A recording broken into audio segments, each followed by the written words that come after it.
अस्सलाम वालेकुम एवरीवन। उम्मीद है आप सब खैर आफियत से होंगे।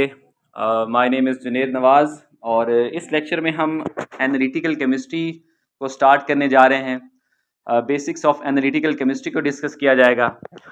यानी एनालिटिकल केमिस्ट्री की बेसिक्स में जो जो टॉपिक्स मौजूद शामिल हैं उनको वन बाय वन इस लेक्चर में हम डिस्कस करेंगे। तो सबसे पहले देखिएगा कि यहाँ पे हमारे पास जो है इंट्रोडक्शन है कि एनालिटिकल केमिस्ट्री बेसिकली है क्या। एनालिटिकल केमिस्ट्री जो है वो केमिकल करेक्टराइजेशन ऑफ मैटर से रिलेट करती है। यानी मैटर की कोई भी किस्म है उसकी हम कैसे केमिकल करेक्टराइजेशन करेंगे, उसका कैसे क्वालिटेटिव और क्वांटिटेटिव एनालिसिस किया जाएगा, उसके रिलेटेड इंफॉर्मेशन हासिल की जाएगी। तो ये सारी स्टडी जो है ये एनालिटिकल केमिस्ट्री में आती है। तो यहाँ ज़रा देखिएगा इसकी definition. Analytical chemistry is concerned with the chemical characterisation of matter. ठीक है। हमारे इर्द गिर्द जो है हमारी डेली लाइफ में जितनी भी चीज़ें हम कंज्यूम करते हैं वो आम तौर पे क्या हैं, केमिकल्स ही हैं। ठीक है, डिफरेंट सब्सटेंसेस हैं। तो उनके बारे में किसी भी किस्म का जो एनालिसिस है वो आता है एनालिटिकल केमिस्ट्री में। ठीक है।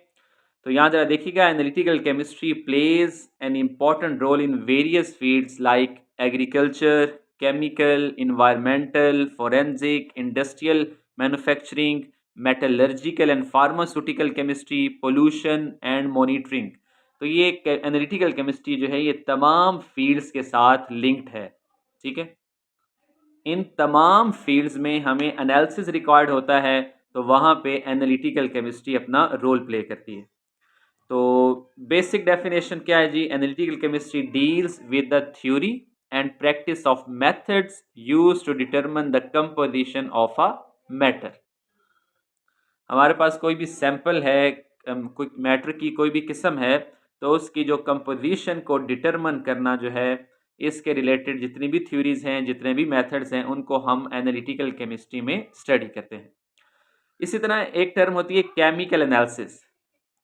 अब केमिकल एनालिसिस बेसिकली क्या है? ये डिफरेंट प्रोसेसेस की एप्लीकेशन है। ठीक है। Chemical analysis is defined as the application of a process और अ सीरीज ऑफ प्रोसेसेस। किस मकसद के लिए? आइडेंटिफाइंग के लिए, क्वांटिफाइंग ऑफ अ मटेरियल के लिए। यानी तमाम प्रोसेसेस उनको अप्लाई करके हम क्या करते हैं, हम सैंपल कंपोनेंट को आइडेंटिफाई करते हैं, उसको क्वांटिफाई करते हैं। ठीक है, उसका क्वालिटेटिव या क्वांटिटेटिव एनालिसिस करते हैं। तो ये इस टर्म को हम कह देते हैं केमिकल एनालिसिस। और इस केमिकल एनालिसिस का एक मेन फोकस क्या होता है? एक तो है कि आइडेंटिफाई और क्वांटिफाई करना, दूसरा है determination of structures of chemical compounds. जितने भी केमिकल कंपाउंड्स हैं उनको उनके स्ट्रक्चर को डिटरमिन करना भी केमिकल एनालिसिस में आता है। तो ये बेसिक डेफिनेशन थी एनालिटिकल केमिस्ट्री और केमिकल एनालिसिस के रिलेटेड। यहाँ पे हम नेक्स्ट बात करते हैं क्वालिटेटिव और क्वांटिटेटिव एनालिसिस क्या है। एनालिटिकल केमिस्ट्री इन दोनों से डील करती है। तो qualitative analysis is the process of identification of components of material sample and impurities present। इसमें हमने क्या करना होता है? इसमें कंपोनेंट्स को आइडेंटिफाई करना होता है। वो हमारे मटेरियल सैंपल के भी हो सकते हैं कंपोनेंट्स, और इम्प्योरिटीज़ भी इसमें शामिल है। ठीक है। फॉर एग्जांपल हम कोई इनऑर्गेनिक क्वालिटेटिव एनालिसिस कर रहे हैं, ठीक है, या ऑर्गेनिक क्वालिटेटिव एनालिसिस कर रहे हैं लेबॉर्ट्री में, तो उसका बेसिक मकसद क्या होता है? To identify the components of a sample. इसी तरह क्वांटिटेटिव एनालिसिस जो है, ठीक है, ये एक ऐसा प्रोसेस है जिसमें हम सब्सटेंस की जो सैंपल कंपोनेंट है उसकी क्वांटिटी को डिटरमिन करते हैं। ठीक है, is a process of determining the quantity, यानी कि amount of a component present in the sample material. ठीक है। तो वॉल्यूमेट्रिक एनालिसिस या ग्रेविमेट्रिक एनालिसिस वगैरह जो है ये क्वांटिटेटिव एनालिसिस में आता है। ठीक है। So simply identification is qualitative analysis and determining the quantity or amount of a substance is quantitative analysis। अब यहाँ पे ज़रा देखिएगा, जो केमिकल एनालिसिस है उसको हम क्या करते हैं, उसको क्लासीफाई करते हैं डिफरेंट बेसिस पे। ठीक है।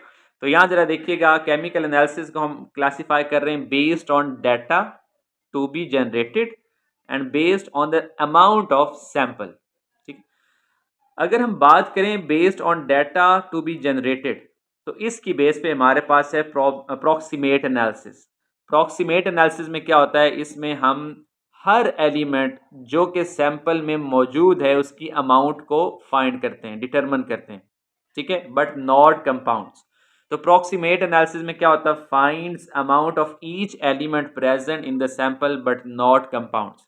जस्ट सैंपल में जो एलिमेंट्स मौजूद हैं उनकी कितनी परसेंटेज है या कितनी अमाउंट है ये मालूम की जाती है।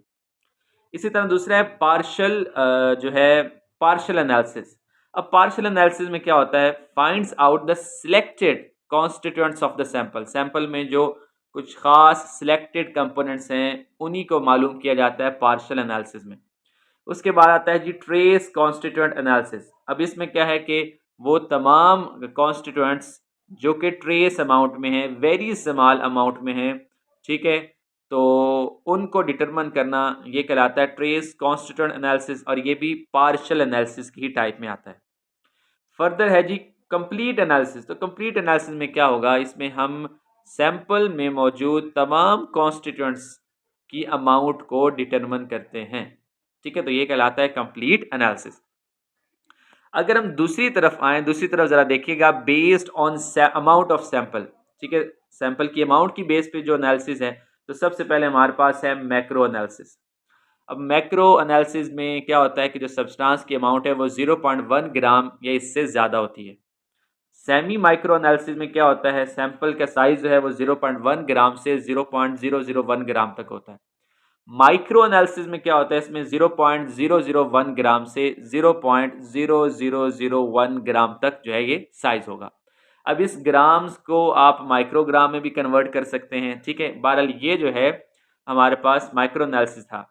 उसके बाद सब माइक्रो एनालिसिस में क्या होता है, फर्दर जो है ये जो अमाउंट है, साइज है, वो लो हो जाएगा 0.0001 ग्राम से 0.टेट्रा01 ग्राम जो है, अगर ये सैंपल साइज है तो ये सब माइक्रो एनालिसिस कहलाता है। उसके बाद हमारे पास है जी अल्ट्रा माइक्रो एनालिसिस। अब इसमें जो सैंपल साइज है वो लेस देन होगा 0.टेट्रा01 ग्राम से, ठीक हो गया। और अगर हम बात करें ट्रेस एनालिसिस थी तो इसमें पीपीएम में साइज आ जाता है। 100 पीपीएम से 10,000 पीपीएम तक अगर ट्रेस साइज है तो वो ट्रेस एनालिसिस में आएगा। और माइक्रो टाइप एनालिसिस में क्या होता है, 10⁻⁻4 पीपीएम से 10⁻⁻7 पीपीएम तक जो है ये साइज होता है, ये माइक्रो ट्रेस एनालिसिस। और उसके बाद नैनो ट्रेस एनालिसिस है, तो 10⁻⁻7 पीपीएम से 10⁻10 पीपीएम है। तो ये क्योंकि नैनो साइज में है तो इसलिए हम इसे क्या कहेंगे, नैनो ट्रेस एनालिसिस। तो बेसिकली ये केमिकल एनालिसिस की क्या थी, इसको हमने क्लासिफाई किया on the basis of data generated and on the based on amount of sample. Next हमारे पास है जी instrumental methods and chemical methods of analysis, ठीक है। इसमें हम देखेंगे कि कौन कौन से केमिकल मेथड्स हैं, ठीक है, और इंस्ट्रूमेंटल मेथड्स कौन से हैं। तो सबसे पहले हम देखते हैं कि केमिकल मेथड्स जो हैं, क्योंकि एनालिटिकल केमिस्ट्री में हम क्वालिटेटिव और क्वांटिटेटिव दोनों एनालिसिस करते हैं, तो इसमें हमें केमिकल मेथड्स भी यूज़ करने पड़ते हैं और इंस्ट्रूमेंटल मेथड्स भी। तो सबसे पहले केमिकल मेथड्स हैं, the type of analytical methods where no instrument are used, जिसमें कोई भी इंस्ट्रूमेंट यूज नहीं होता, कोई भी मशीन यूज नहीं होती, ठीक है। और ये जो केमिकल मेथड्स हैं दे आर कंपैरेटिवली सिंपल, ये सिंपल होते हैं, इन्हें आसानी से जो है वो परफॉर्म किया जा सकता है, बट समटाइम्स टाइम कंज्यूमिंग, ठीक है। सिंपल तो हैं लेकिन ये सम टाइम कंज्यूमिंग भी होते हैं। अब इसमें आपने नोट कर लेना है, जैसे कि टाइट्रेशन और वॉल्यूमेट्रिक एनालिसिस, ग्रेविमेट्री, प्रेसिपिटेशन जो टाइट्रेशन है, तो दीज आर केमिकल मेथड्स, ठीक है। और इन्हें हम नॉन इंस्ट्रूमेंटल मेथड्स भी कहते हैं, नॉन इंस्ट्रूमेंटल मेथड्स। अच्छा ज़रा देखिएगा कि इसके एडवांटेजेस और इसके लिमिटेशंस क्या हैं। तो केमिकल मेथड्स जो हैं इनका जो प्रोसीजर जो है वो एक्यूरेट और सिंपल होता है। इक्विपमेंट जो है इसमें जो जिस इक्विपमेंट की ज़रूरत होती है वो इकोनॉमिक होता है, चीप होता है, सस्ता होता है। मेथड्स जो हैं are based on absolute measurements, तो बेसिकली यहाँ पे एब्सोल्यूट मेजरमेंट की बेस पे ये मेथड अप्लाई होते हैं। और specialised training is usually not required. ये आम पर्सन भी इसे परफॉर्म कर सकते हैं, प्रॉपर ट्रेनिंग की ज़रूरत नहीं होती इन मेथड्स को परफॉर्म करने के लिए। अगर हम बात करें लिमिटेशंस की, ठीक है, लिमिटेशंस में ज़रा देखिएगा, इसमें सबसे पहले है केमिकल इन्वायरमेंट इज़ क्रिटिकल। ठीक है, केमिकल इन्वायरमेंट बहुत क्रिटिकल है इस तरह के मेथड्स को परफॉर्म करने के लिए। और इसमें क्या होता है, इसमें लैक ऑफ वर्सटिलिटी है, यानी एक मेथड जो है वो एक चंद ख़ास जो है एनालिसिस के लिए एनालिसिस ही प्रोवाइड कर सकता है, या ख़ास तरह की जो है इंफॉर्मेशन ही प्रोवाइड करेगा। ठीक है, इसके बाद accuracy decreases with decreasing amounts. जैसे जैसे सैंपल कंपोनेंट्स की सैंपल की अमाउंट डिक्रीज होती है तो एक्यूरेसी भी डिक्रीज होती है जब हम केमिकल मेथड्स को यूज़ कर रहे होते हैं। और उसके बाद है जी प्रोसीजर जो है वो टाइम कंज्यूमिंग होता है और इसमें स्पेसिफिसिटी जो है वो लैक करती है। ठीक है, तो ये चंद चीज़ें हैं जो कि लिमिटेशंस में आती हैं। ठीक है, इसमें क्या है कि इन्वायरमेंट क्रिटिकल और लैक ऑफ वर्सटिलिटी है, लैक ऑफ स्पेसिफिसिटी है, और इसमें एक्यूरेसी वो डिक्रीज होती है विद डिक्रीजिंग सैंपल साइज।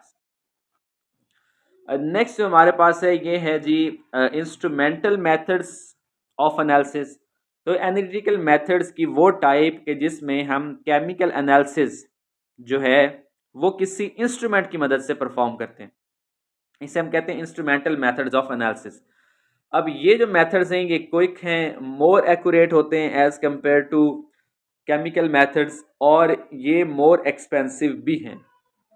अब इसमें ज़रा देखिएगा, इसमें पीएच मीट्री जो है, ठीक है, पोटेंशियोमीट्री, रिफ्रैक्टोमीट्री, गैस क्रोमेटोग्राफी या क्रोमोलिथोग्राफी जो है, एसपीएलसी है, टीजीए है, डीटीए है, तो ये सारे जो हैं ये ऐसे मेथड्स हैं जिसमें हम इंस्ट्रूमेंट्स को यूज़ करते हैं। सो दे आर इंस्ट्रूमेंटल मेथड्स।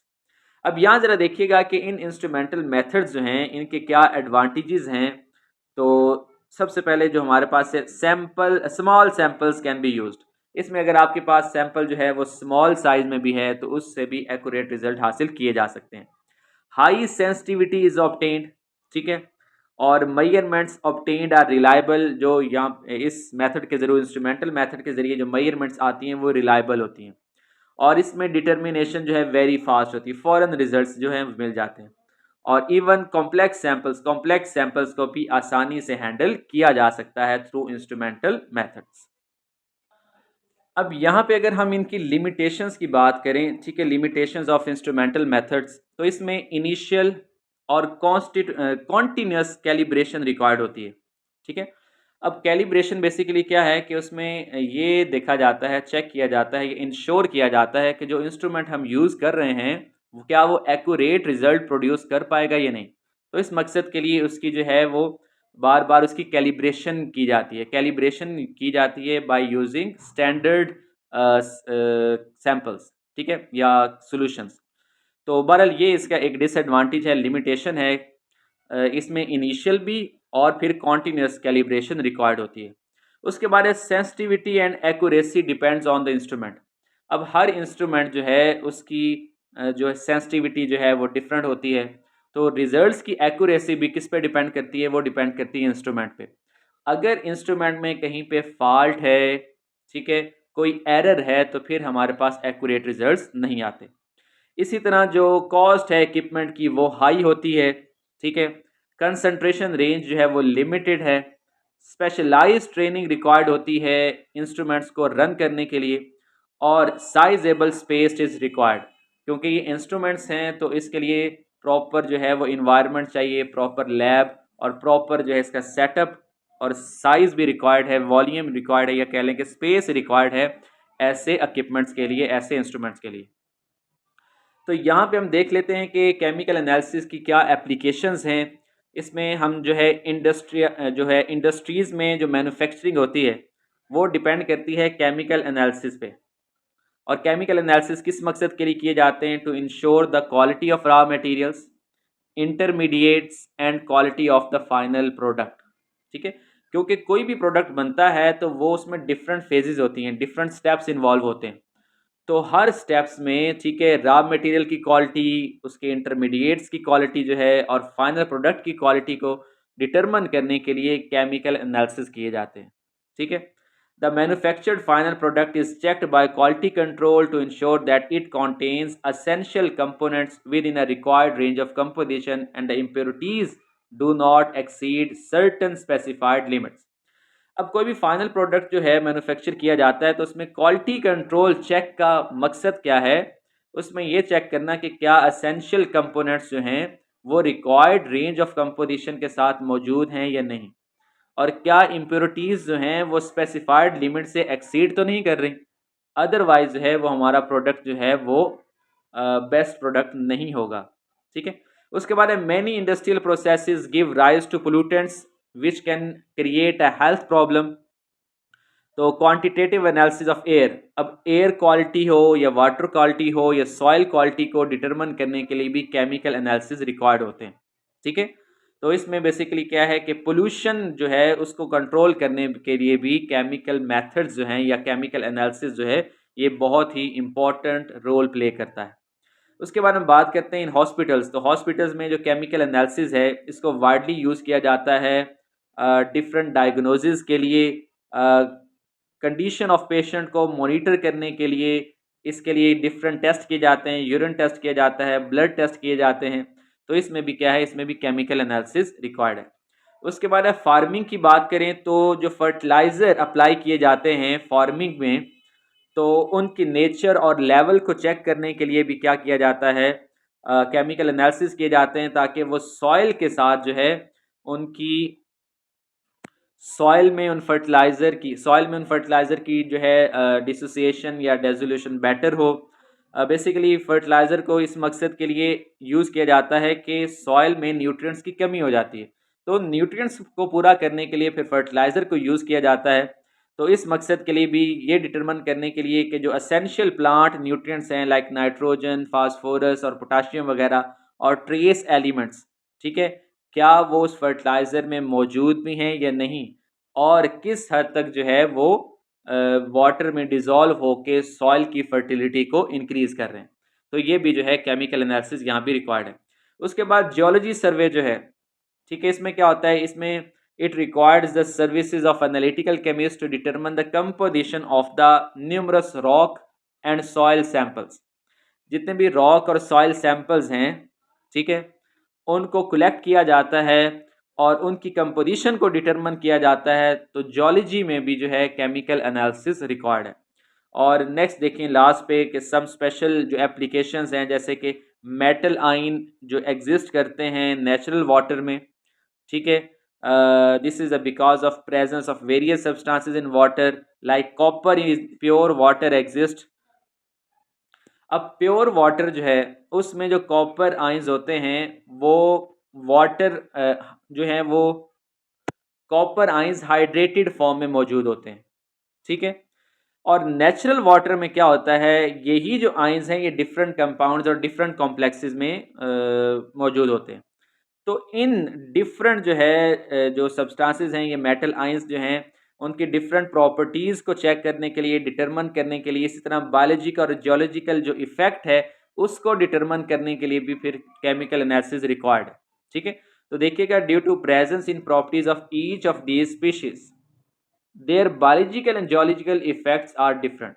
जैसे जैसे जो है सब्सटेंसेस की नेचर चेंज होती है, ठीक है, मेटल आइंस की डिफरेंट इन्वायरमेंट में उनकी जो बॉन्डिंग है वो चेंज होती है, तो उससे बायोलॉजिकल और जियोलॉजिकल इफेक्ट भी वो भी डिफरेंट होते हैं। तो अच्छा, नेक्स्ट नेक्स्ट हम डिस्कस करते हैं कि जो सैम्पलिंग है सॉलिड, लिक्विड या गैस सैंपल्स की, तो वो किस तरह की जाती है। ठीक है, तो before carrying the actual analysis of the given sample, the chemist needs to follow certain steps to get that small quantity of analyzable sample। यानी किसी भी एनालिटिकल मेथड को अप्लाई करने से पहले, एनालिसिस से पहले, तो सैंपल कलेक्शन जो है बहुत ही ज़रूरी है। ठीक है, एक ऐसा सैंपल हो कि जिसको एनालाइज किया जा सके।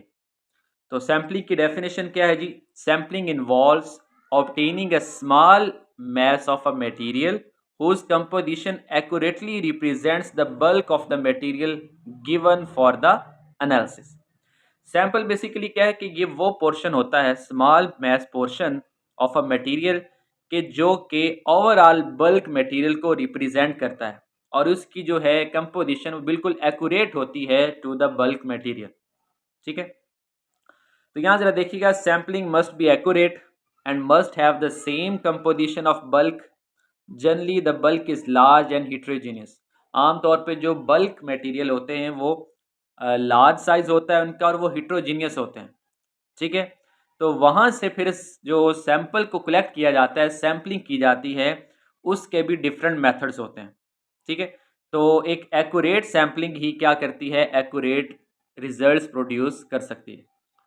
तो यहाँ जरा देखिएगा, रियल सैंपल क्या है। रियल सैंपल की definition, real sample is the true representative of the bulk which has same composition as the bulk has. यानी रियल सैंपल वो है कि जिसकी कंपोजिशन बिल्कुल सेम हो जो कि बल्क मटेरियल की है, और it is obtained from the process through as sampling, और इसको सैम्पलिंग प्रोसेस के थ्रू जो है वो कलेक्ट किया गया हो। ठीक है, सैंपल गैस भी हो सकता है, लिक्विड भी और सॉलिड भी। तो हम वन बाय वन इनकी डिस्कस करते हैं। सबसे पहले हम देखते हैं कि सॉलिड की सैम्पलिंग किस तरह होती है। ठीक है, जब हमारे पास जो है सैंपल सॉलिड हो तो आम तौर पे वो हिट्रोजीनियस होता है, उसकी कंपोजिशन क्या होती है, हिट्रोजीनियस होती है। When we take samples every time it gives different results because of difference in composition. तो हर बार सैंपल जब कलेक्ट किया जाता है और एनालिसिस किया जाता है तो फिर क्या होगा, डिफरेंट रिजल्ट्स प्रोड्यूस होंगे, क्योंकि हमारे पास जो सॉलिड मटेरियल है उसकी कंपोजिशन ही हिट्रोजीनियस है। ठीक है, तो फिर क्या किया जाएगा, ज़रा देखिए। After the sample is selected it is crushed और ground properly to the required particle size and then it is fixed proper mix properly so that homogeneity in composition will be obtained. अब for example हमारे पास एक bulk material है जो कि heterogeneous है और सॉलिड सैंपल है, तो हम क्या करेंगे, हम उसके डिफरेंट पोर्शन में से सैंपल कलेक्ट करेंगे, उस सारे सैंपल को हम क्रश करेंगे और उसको हम एक होमोजेनाइज फॉर्म में लेके आएंगे ताकि उसकी कंपोजिशन जो है वो होमोजीनियस हो जाए। ठीक है, उसके बाद जो ग्राइंडिंग की जाएगी, ग्राइंडिंग की जाती है मोर्टर और पिस्टल से। ठीक है, इन लेबॉर्ट्री और for more bulk we can use crusher and grinders. आमतौर पे अगर सैंपल साइज छोटा है तो फिर मोर्टर और पिस्टल के ज़रिए ही उसको ग्राइंड कर लिया जाएगा, अदरवाइज क्रशर और ग्राइंडर्स यूज़ किए जाते हैं। ठीक है, तो जो मटेरियल है उसको फिर क्या किया जाता है, मैश से उसको एक सीव से पास किया जाता है जिसका डिफरेंट जो है मैश साइज हो सकता है, यानी कि उसको छाना जाएगा। उसके लिए हम क्या छाननी यूज़ करते हैं, उससे सीव कहा जाता है, और जो साइज होता है उसको मैश कहते हैं। तो फिर उसमें से जब मटेरियल को पास करेंगे तो जितने भी पार्टिकल्स हमें मिलेंगे वो क्या होंगे, यूनिफॉर्म साइज के होंगे। तो इस तरह जो है सॉलिड सैंपल की जो है वो सैम्पलिंग की जाती है। और one of the most important जो मेथड है सैम्पलिंग ऑफ सॉलिड सैंपल, उसे कहते हैं पीलिंग। ठीक है, उसे क्या कहा जाता है, पीलिंग। अब यहाँ पे आप इस फिगर में भी देख सकते हैं कि हमारे पास जो बल्क मटेरियल है ये हिट्रोजीनियस है। ठीक है, तो first of all make a pile of all crushed material and it looks like a cone as shown in the figure. Then make it flat, flattening the cone. After this, divide this into 4 equal parts and any 2 opposite parts are collected and remaining 2 are discarded. The 2 collected parts are further mixed and again pile is made. The new pile is now half in size and this is repeated until we get the required reduced size. यानी इस तरह हम क्या करेंगे, सबसे पहले तो हम सिलेक्ट करेंगे क्रस्ट मटेरियल जो है उसकी एक पाइल बनाएंगे। ठीक है, जो कि किस तरह की होगी, कोन लाइक शेप की होगी और वो बिल्कुल फ्लैट होगी। तो उसको हम क्या करेंगे, ऑपोजिट साइड से कट करेंगे और ऑपोजिट साइड जो है 2 पार्ट्स जो हैं ऑपोजिट पार्ट्स उनको सिलेक्ट कर लेंगे और बाकियों को डिस्कार्ड कर देंगे और उन ऑपोजिट पार्ट्स को मिला के फिर हम एक फाइल बनाएंगे और सेम प्रोसीजर रिपीट करेंगे तब तक कि जब तक हमारा सैंपल साइज जो है वो ख़ास लिमिट तक रिड्यूस ना हो जाए, उस लिमिट तक जो कि हमें रिक्वायर्ड है। तो इस तरह जो है सॉलिड सैंपल को, अब इसमें सारी चीज़ें तो याद करने वाली नहीं है, इसमें जैसे आप ये याद रखें कि सॉलिड सैंपल्स जो हैं वो आमतौर पे हिट्रोजीनियस होते हैं। ठीक है, तो उनको होमोजेनाइज किया जाता है बिफोर अप्लाइंग केमिकल। जी नेक्स्ट जो है वो है हमारे पास सैम्पलिंग ऑफ लिक्विड। अगर हमारे पास जो सैंपल है वो लिक्विड फॉर्म में हो, ठीक है, तो लिक्विड सैंपल जो है आम तौर पर वो होमोजीनियस होते हैं, तो उनकी सैम्पलिंग जो है वो बहुत ही ईजी होती है। उसके लिए क्या करना है कि रिक्वायर्ड क्वांटिटी को कलेक्ट किया जाता है बल्क में से, और फिर जो है उसको लेबॉर्ट्री में उस पर डिफरेंट जो है वो प्रोसेसेस या केमिकल एनालिसिस परफॉर्म किए जाते हैं। तो यहाँ ज़रा देखिएगा कि अगर तो लिक्विड जो है वो हेट्रोजीनियस हो तो फिर क्या प्रोसेस है, we need to take care to get it homogeneous. अगर हमारा लिक्विड जो सैंपल है वो हेट्रोजीनियस है तो फिर उसे भी होमोजीनियस बनाया जाएगा। तो उस मकसद के लिए आम तौर पे क्या किया जाता है, उसको वेल शेक किया जाता है लिक्विड सैंपल को, ठीक है। Chemist can simply shake the liquid sample vigorously so that it becomes homogeneous, और फिर वहाँ से क्या किया जाता है, रिक्वायर्ड क्वांटिटी को कलेक्ट किया जाता है। अब फॉर एग्जांपल हमारे पास लिक्विड कफ सिरप है, ठीक है, आमतौर पे वो क्या है, वो एक हेट्रोजीनियस मिक्सचर है, तो उसको यूज़ करने से पहले क्या किया जाता है, वेल शेक किया जाता है ताकि वो उसकी हेट्रोजेनिटी जो है वो होमोजीनियस में चेंज हो जाए।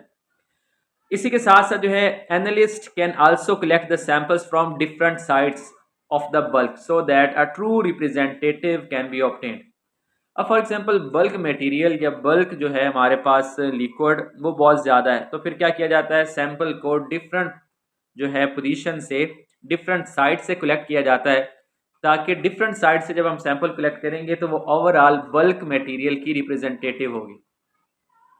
तो कंपैरेटिवली सैम्पलिंग ऑफ लिक्विड, आमतौर पे लिक्विड सैम्पलिंग जो है वो इजी होती है, इसमें लेस लेबर जो है वो रिक्वायर्ड होती है as compare to solid sample. Next हम बात करते हैं सैम्पलिंग ऑफ गैस, ठीक है। जो गैसेस हैं वो डिफ्यूजन की नेचर रखती हैं। Because of nature of diffusion of gas, sampling of gaseous samples is comparatively easy. Nowadays, sampling of gas is more frequent for atmospheric pollution control and monitoring. To check the quality of air we breathe, air is a complex mixture of different gaseous components and particulate matter. The composition depends upon number of factors such as location, temperature, wind, rain and season.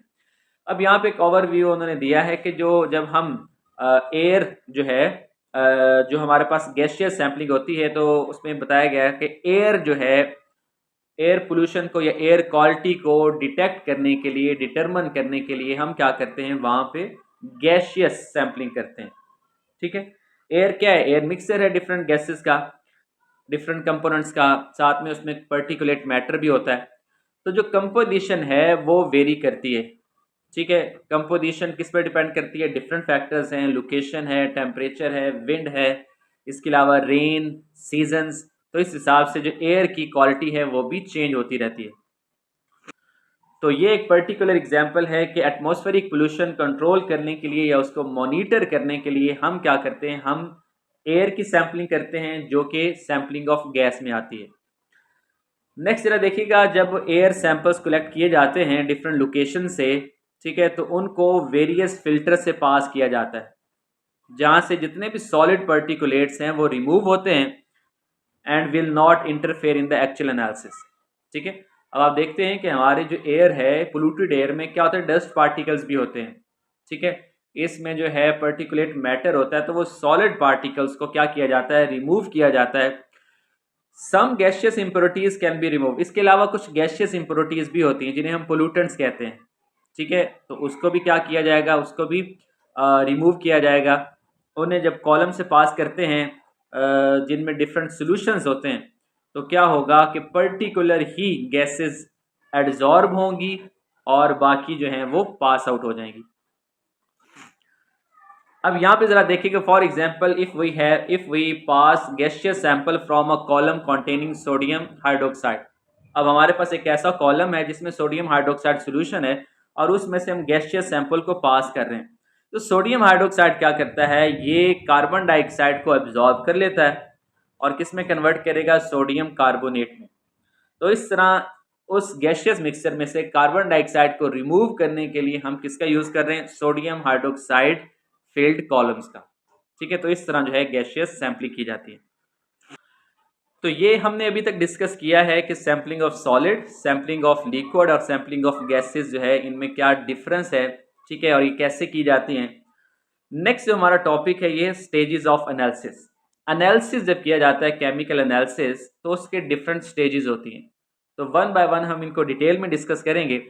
सबसे पहले देखिए कि जो complete chemical analysis है वो series of steps पे मुश्तमिल होता है, ठीक है, और इसका मेन टारगेट क्या है कि to maintain accuracy and reproducibility of results. All these steps must be carried out carefully. अगर तमाम स्टेप्स जो हैं वो केयरफुली परफॉर्म किए जाएंगे तभी हमारे पास एक्यूरेसी मेंटेन होती है और तभी हमारे रिजल्ट्स जो हैं वो रिप्रोड्यूस हो सकते हैं। अगर हम जो है स्टेप बाय स्टेप केयरफुली उनको परफॉर्म नहीं कर रहे तो फिर क्या होगा, किसी स्टेज पे एबनॉर्मेलिटीज होंगी तो हमारे रिजल्ट्स जो हैं वो एक्यूरेट नहीं आएंगे। तो इस सब में जो मेन पॉइंट है, मेन स्टेप है, वो है सैंपल प्रिपरेशन का। ठीक है, हमने सैम्पलिंग तो कर ली, तो सैम्पलिंग करने के बाद सैंपल को प्रिपेयर किया जाता है ताकि केमिकल एनालिसिस परफॉर्म किया जाए या फिर उसको इंस्ट्रूमेंट्स में जो है इंट्रोड्यूस किया जाए, तो उसके लिए हमें सैंपल प्रिपरेशन रिक्वायर्ड होती है। तो sample preparation is considered to be the most important stage of analysis. अब इसके लिए डिफरेंट मेथड्स यूज किए जाते हैं, डिपेंड करता है कि नेचर ऑफ सैंपल क्या है, साइज ऑफ सैंपल क्या है, ठीक है। अगर तमाम स्टेप्स जो हैं वो ऑटोमेटिक हों without the involvement of humans, ठीक है, तो ऐसे प्रोसीजर को हम कहते हैं फुली ऑटोमेटिक, ठीक है।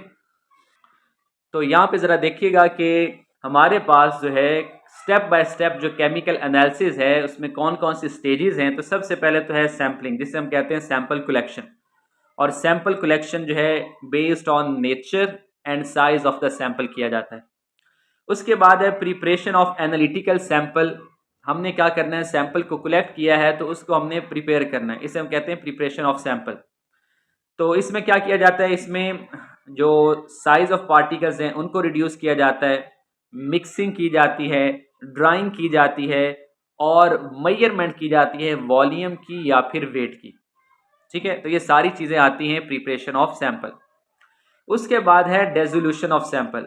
हमने क्या करना है, हमारा जो सैंपल है, हमारे जो सैंपल कंपोनेंट्स हैं उसको हमने क्या करना है, उसकी डेजोल्यूशन करनी है। इसके लिए क्या क्या रिक्वायरमेंट्स हैं, हीटिंग करनी पड़ती है, इग्निशन है, फ्यूजन है, डाइल्यूशन है आफ्टर डेजोल्यूशन। तो ये सारे स्टेप्स इन्वॉल्व हैं डेजोल्यूशन ऑफ सैंपल में।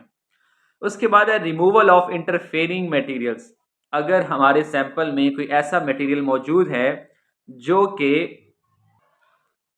कि इंटरफेयर कर सकता है रिजल्ट्स में, तो उसको क्या किया जाएगा, उसको रिमूव किया जाएगा। तो इस मकसद के लिए क्या किया जाता है, आमतौर पर डिफरेंट मेथड्स अडॉप्ट किए जाते हैं। इसमें फिल्ट्रेशन है, सॉल्वेंट एक्सट्रैक्शन है, आयन एक्सचेंज है, क्रोमेटोग्राफी है। तो इसमें से वो तमाम इम्प्योरिटीज़ को, गैंग पार्टिकल्स को, इंटरफेयरिंग मटेरियल्स को रिमूव किया जाता है। उसके बाद नेक्स्ट है वो है measurement of sample and control of instrumental factors. तो इसमें क्या है, इसमें स्टैंडर्डाइजेशन आती है, कैलिब्रेशन है, ऑप्टिमाइजेशन है and measurement of different properties. तो बेसिकली इस पॉइंट पे हम क्या करते हैं, हम एनालिसिस परफॉर्म करते हैं। हम जो है डिफरेंट प्रॉपर्टीज के अकॉर्डिंग मेजरमेंट्स करते हैं, और इसके लिए जो इंस्ट्रूमेंट है उसको स्टैंडर्डाइज भी करना पड़ता है, कैलिब्रेशन करनी पड़ती है, और देन जो है हमारे पास रिजल्ट्स आते हैं। तो जो हमारी कैलकुलेशन होगी, मेजरमेंट्स होगी, वो स्टैटिस्टिकल जो इवैल्यूएशन है वो रिजल्ट्स कहलाती है। और एट द एंड जो है हम क्या करते हैं, अपनी सारे एनालिसिस को, रिजल्ट्स को प्रेजेंट करते हैं, उसको रिपोर्ट करते हैं। तो एट द एंड इसके लिए क्या होगा, प्रिंट आउट, ग्राफिकल प्रेजेंटेशन है और डाटा स्टोरेज। तो ये ओवरऑल जो है ये डिफरेंट स्टेजेस हैं केमिकल एनालिसिस की। तो इसको एक बार मैं दोबारा रिपीट कर देता हूँ। Sample collection, preparation of sample, उसके बाद डाइल्यूशन है, रिमूवल ऑफ इंटरफेयरिंग मटेरियल्स है, मेजरमेंट्स हैं, रिजल्ट्स हैं, और एट द एंड जो है वो प्रेजेंटेशन। अच्छा, नेक्स्ट हमारे पास जो टॉपिक है ये है इंटरफेरेंसेस, ठीक है।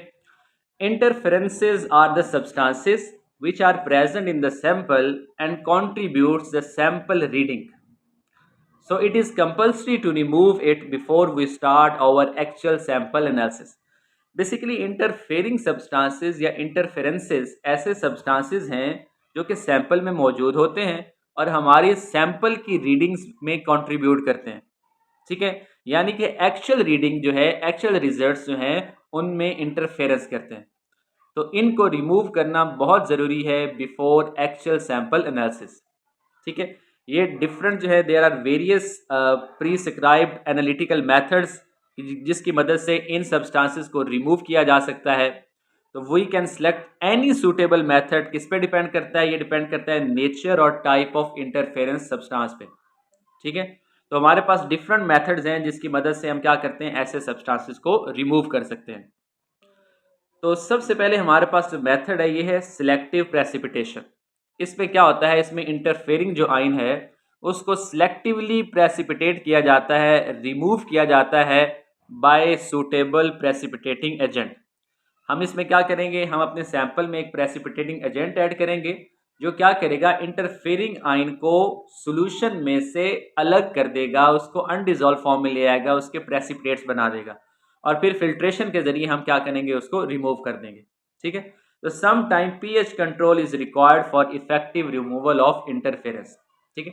तो यहाँ पे जो है पीएच कंट्रोल बहुत ज़रूरी होती है ऐसे प्रोसेस में। और सम टाइम जो है हम सिलेक्टिव प्रेसिपिटेशन कर सकते हैं बाय चेंजिंग द पीएच, ठीक है।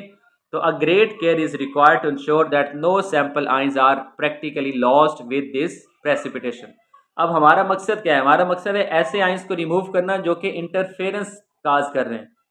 तो यहाँ पे केयरफुली जो है इंश्योर करना ज़रूरी है कि जो हमारे एक्चुअल सब्सटेंस है, एक्चुअल सैंपल है, एक्चुअल कंपोनेंट्स हैं, कहीं वो भी प्रेसिपिटेट आउट ना हो जाएं, ठीक है। सेकंड जो है वो है मास्किंग। अब मास्किंग एक ऐसा प्रोसेस होता है जो कि अनवांटेड आयन को ट्रैप करता है सॉल्यूशन में से, और उसके लिए हम क्या करते हैं, उसके लिए हम एक कॉम्प्लेक्सिंग एजेंट ऐड करते हैं। वो कॉम्प्लेक्सिंग एजेंट जो है वो चिलेटिंग एजेंट कहलाता है, और वो क्या करता है, वो उस इंटरफेयरिंग आयंस को क्या करेगा, उसके साथ कॉम्प्लेक्स बनाएगा और कॉम्प्लेक्स बनने के बाद वो प्रेसिपिटेट में कन्वर्ट होगा और उसको रिमूव कर दिया जाएगा। तो इस प्रोसेस को क्या कहा जाता है कि जिसमें एक कॉम्प्लेक्सिंग एजेंट या चिलेटिंग एजेंट को ऐड किया जाता है to remove ions, this is called masking. उसके बाद है सिलेक्टिव ऑक्सीडेशन और रिडक्शन। अब ये भी प्रोसेस है कि इंटरफेयरिंग आयंस जो हैं वो ऑक्सीडाइज भी हो सकते हैं, रिड्यूस भी हो सकते हैं। तो इस बेस पे क्या किया जाता है, उन आयंस को जो कि इंटरफेयरिंग आयंस हैं उनको ऑक्सीडाइज या रिड्यूस कर दिया जाता है ताकि एक्चुअल एनालिसिस में वो हिस्सा ना लें, ठीक है। यानी कि वो क्या हो, पैसिव रहें इन द सॉल्यूशन। जब हम एक्चुअल केमिकल एनालिसिस परफॉर्म करें तो वो आयंस जो हैं वो कोई भी रिस्पॉन्स क्रिएट ना करें, ठीक है। तो इस वजह से सिलेक्टिव ऑक्सीडेशन और रिडक्शन की वजह से भी हम क्या कर सकते हैं, जो इंटर अच्छा यहाँ पे एक एग्जांपल देखें कि जब हम आयरन को प्रेसिपिटेट आउट करते हैं हाइड्रोक्साइड की फॉर्म में, ठीक है, तो ये हमेशा जो है ऑक्सीडाइज होता है फेरिक आयंस में, ठीक है। यानी ये फेरस आयंस से फेरिक आयंस में ही ऑक्सीडाइज होगा। नेक्स्ट जो है वो है मेथड सॉल्वेंट एक्सट्रैक्शन। तो इसमें क्या किया जाता है, इसमें सॉल्यूशन में एक इमर्सिबल जो है ऑर्गेनिक सॉल्वेंट ऐड किया जाता है, जो क्या करता है, जो एक्सट्रैक्ट करता है सोल्यूट्स को या आयंस को, ठीक है। ये बहुत ही इंपॉर्टेंट टॉपिक भी है सॉल्वेंट एक्सट्रैक्शन का, इसको हम अलग से डिस्कस भी करेंगे। इसमें बेसिकली क्या होता है कि हमारे पास जो है सोल्यूट को या सोल्यूट आयंस को सेपरेट किया जाता है by adding N other solvent in which the solute is more soluble. तो सॉल्युबिलिटी की बेस पे यहाँ पे क्या है कि यहाँ पे एक्सट्रैक्शन होती है। तो इस बेस पे भी आप सॉल्वेंट एक्सट्रैक्शन के जरिए भी जो इंटरफेयरिंग सब्सटेंसेस हैं उनको रिमूव कर सकते हैं। नेक्स्ट है वो है आयन एक्सचेंज। अब आयन एक्सचेंज में क्या है, आयन एक्सचेंज में हम कैटायनिक एक्सचेंजर या एनायनिक एक्सचेंजर यूज़ करते हैं जो कि अनवांटेड जो है इंटरफेयरिंग सब्सटेंसेस को सॉल्यूशन से रिमूव करते हैं, ठीक है। बेसिकली ये जो एक्सचेंजर रीजन्स हैं ये फील्ड होती हैं कॉलम के अंदर, ठीक है, और सैंपल सॉल्यूशन को पास किया जाता है इन कॉलम्स के थ्रू। तो क्या होगा, तमाम इंटरफेयरिंग सब्सटेंसेस जो हैं वो इन कैटायनिक या एनायनिक एक्सचेंजर से क्या होंगे, एक्सचेंज हो जाएंगे। और हमारा जो सोल्यूशन है वो फ्री ऑफ इंटरफेयरिंग सब्सटेंस या इंटरफेयरिंग आयंस हो जाएगा। ठीक है, तो आयन एक्सचेंज के जरिए भी क्या होगा, हम इंटरफेयरिंग आयंस को रिमूव कर सकते हैं। और उसके बाद है एक मोस्ट इंपॉर्टेंट मेथड क्रोमेटोग्राफी। तो क्रोमेटोग्राफी ये भी सेपरेशन टेक्निक है जिसमें हम जो है कंपोनेंट को सेपरेट करते हैं on the basis of relative affinity with stationary and mobile phase. तो यहाँ भी जो अनवांटेड आयंस हैं उनको रिमूव किया जा सकता है बाय स्टेशनरी फेज कॉलम्स। ठीक है, तो इसमें एड्जॉर्प्शन क्रोमेटोग्राफी टाइप आती है, पार्टीशन क्रोमेटोग्राफी है, गैस क्रोमेटोग्राफी है, HPLC है। तो ये डिफरेंट टाइप्स हैं, तो इनको भी हम डिटेल में डिस्कस करेंगे। तो बेसिकली यहाँ पे आपने जस्ट याद रखना है कि वो कौन कौन से मेथड्स हैं कि जिनके ज़रिए हम इंटरफेयरिंग सब्सटेंसेस को रिमूव कर सकते हैं। तो उसमें सिलेक्टिव प्रेसिपिटेशन है, मास्किंग है, सिलेक्टिव ऑक्सीडेशन एंड रिडक्शन है, सॉल्वेंट एक्सट्रैक्शन है, आयन एक्सचेंज है एंड क्रोमेटोग्राफी है। नेक्स्ट हमारा टॉपिक है selection of methods. Selection of methods यानी केमिकल एनालिसिस के दौरान हम कौन सा मेथड जो है वो सिलेक्ट करेंगे, ये किस पर डिपेंड करता है। तो इसके लिए डिफरेंट फैक्टर्स हैं। नंबर 1 है जी the type of information to be found. हमें कौन सी इंफॉर्मेशन रिक्वायर्ड है उसकी बेस पे मेथड को सिलेक्ट करते हैं। अमाउंट ऑफ सैंपल अवेलेबल, ठीक है, हमारे पास सैंपल की कितनी अमाउंट है उसको मद्देनजर रखते हुए मेथड को सिलेक्ट किया जाता है। Amount of component to be determined, हमने सैंपल में जो कंपोनेंट को आइडेंटिफाई करना है या क्वांटिफाई करना है उसकी कितनी अमाउंट मौजूद है। इसी तरह पर्पस ऑफ एनालिसिस, एनालिसिस का पर्पस क्या है, हम क्या फाइंड आउट करना चाहते हैं। Accuracy required during analysis, analysis में कितनी एक्यूरेसी रिक्वायर्ड है। ठीक है, इसके अलावा possible interferences present in sample, अगर सैंपल में कोई इंटरफेयरिंग सब्सटेंसेस मौजूद हैं, ठीक है, तो उसकी बेस पे भी हम मेथड को सिलेक्ट करते हैं। और फैसिलिटी अवेलेबल, फैसिलिटी की बेस पे भी, और टाइम अवेलेबल फॉर एनालिसिस। तो ये सारे फैक्टर्स हैं जिनकी बेस पे क्या किया जाता है, मेथड ऑफ केमिकल एनालिसिस को सिलेक्ट किया जाता है। नेक्स्ट जो हमारा टॉपिक है ये है लिमिटेशंस ऑफ एनालिटिकल मेथड्स, यानी एनालिटिकल मेथड्स जो हैं इनकी लिमिटेशन जो है। The function of analyst is to obtain his result as near to the true value as possible by the proper selection of the method। ठीक है, अब यहाँ जरा देखिएगा, मेन जो एनालिस्ट का फंक्शन है वो ये है कि वो ऐसे रिजल्ट्स प्रोड्यूस करे जो कि ट्रू वैल्यू के नियरेस्ट हों। ठीक है, he must have the knowledge of accuracy and precision, उसे एक्यूरेसी और प्रिसीजन का के बारे में मुकम्मल आइडिया हो।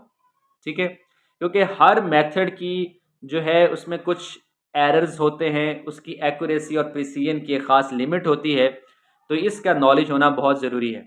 ठीक है, which can be introduced every step during the analysis, otherwise the confidence level with the results obtained will be very less. अब हर स्टेप में क्या होता है, हर स्टेप में जो एक्यूरेसी है और प्रिसीजन है उसको मेंटेन रखना बहुत ज़रूरी है, अदरवाइज क्या होगा, कॉन्फिडेंस लेवल जो है वो बहुत ही लो होगा।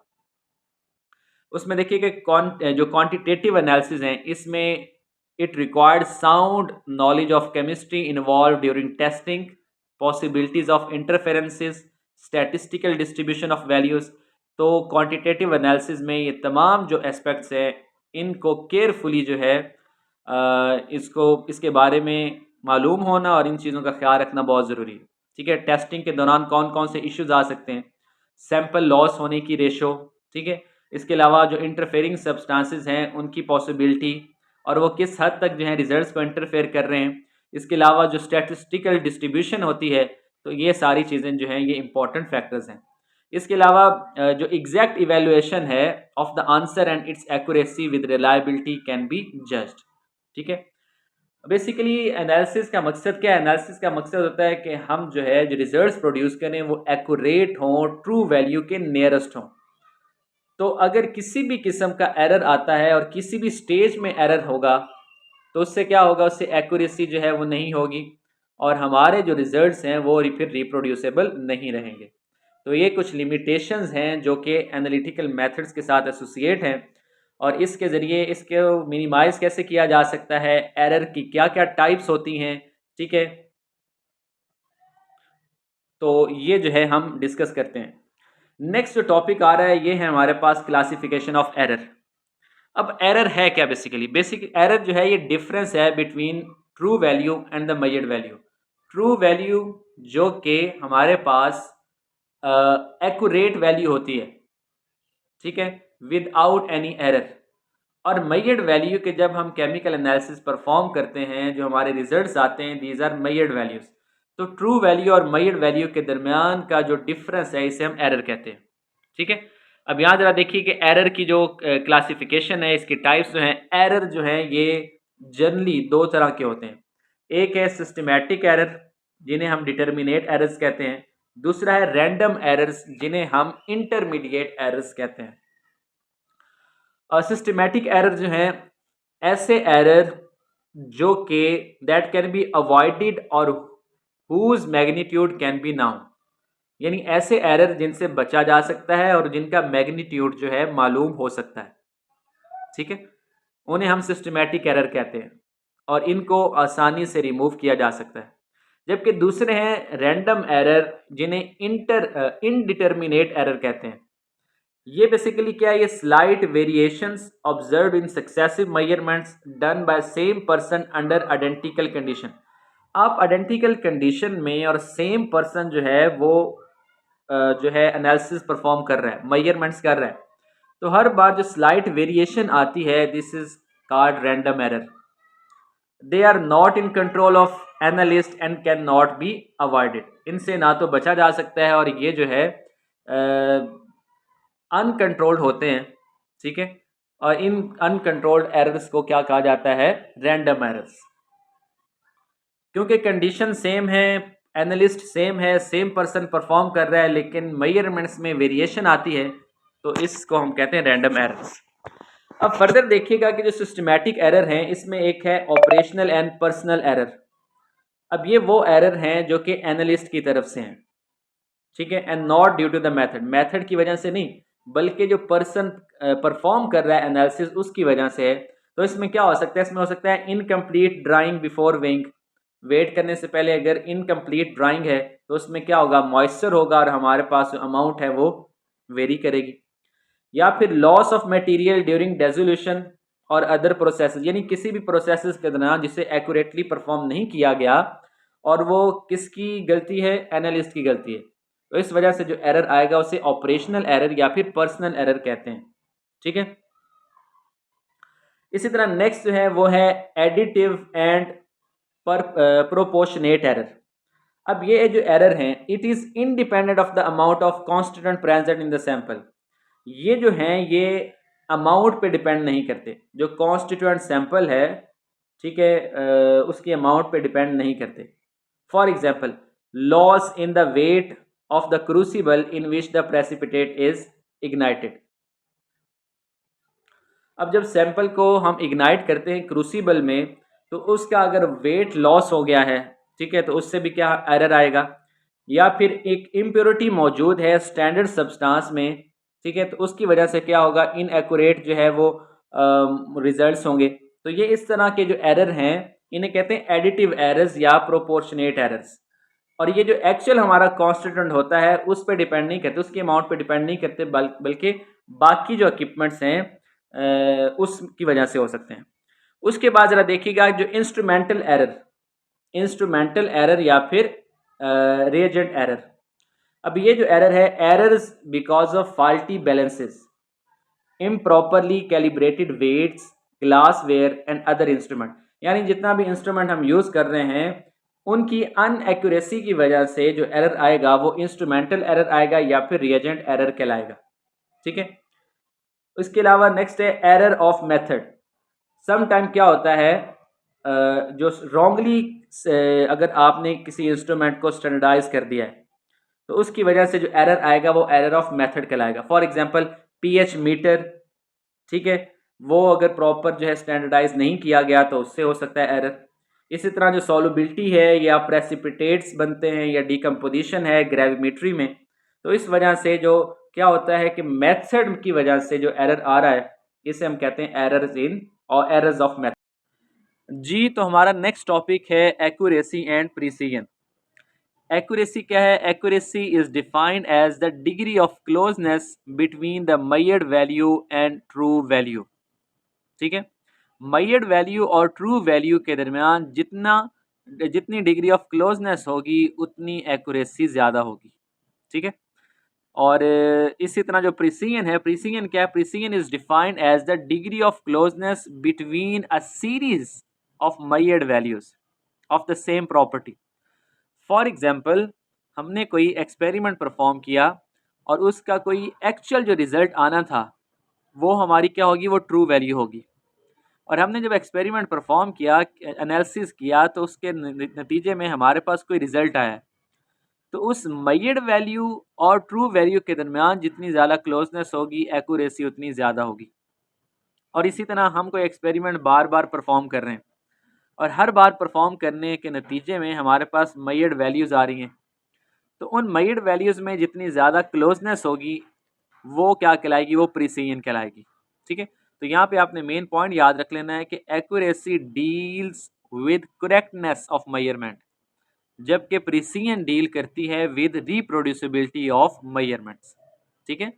एक्यूरेसी ट्रू वैल्यू की से क्लोजनेस है, जबकि प्रिसीजन क्या है? ये रिप्रोड्यूसिबिलिटी है कि आप जो है कोई भी एनालिसिस परफॉर्म कर रहे हैं, कोई भी एक्सपेरिमेंट परफॉर्म कर रहे हैं, तो उससे जो आप रिजल्ट्स जनरेट कर रहे हैं उनमें कितनी ज़्यादा क्लोजनेस है, तो इसे हम क्या बोलते हैं? प्रिसीजन।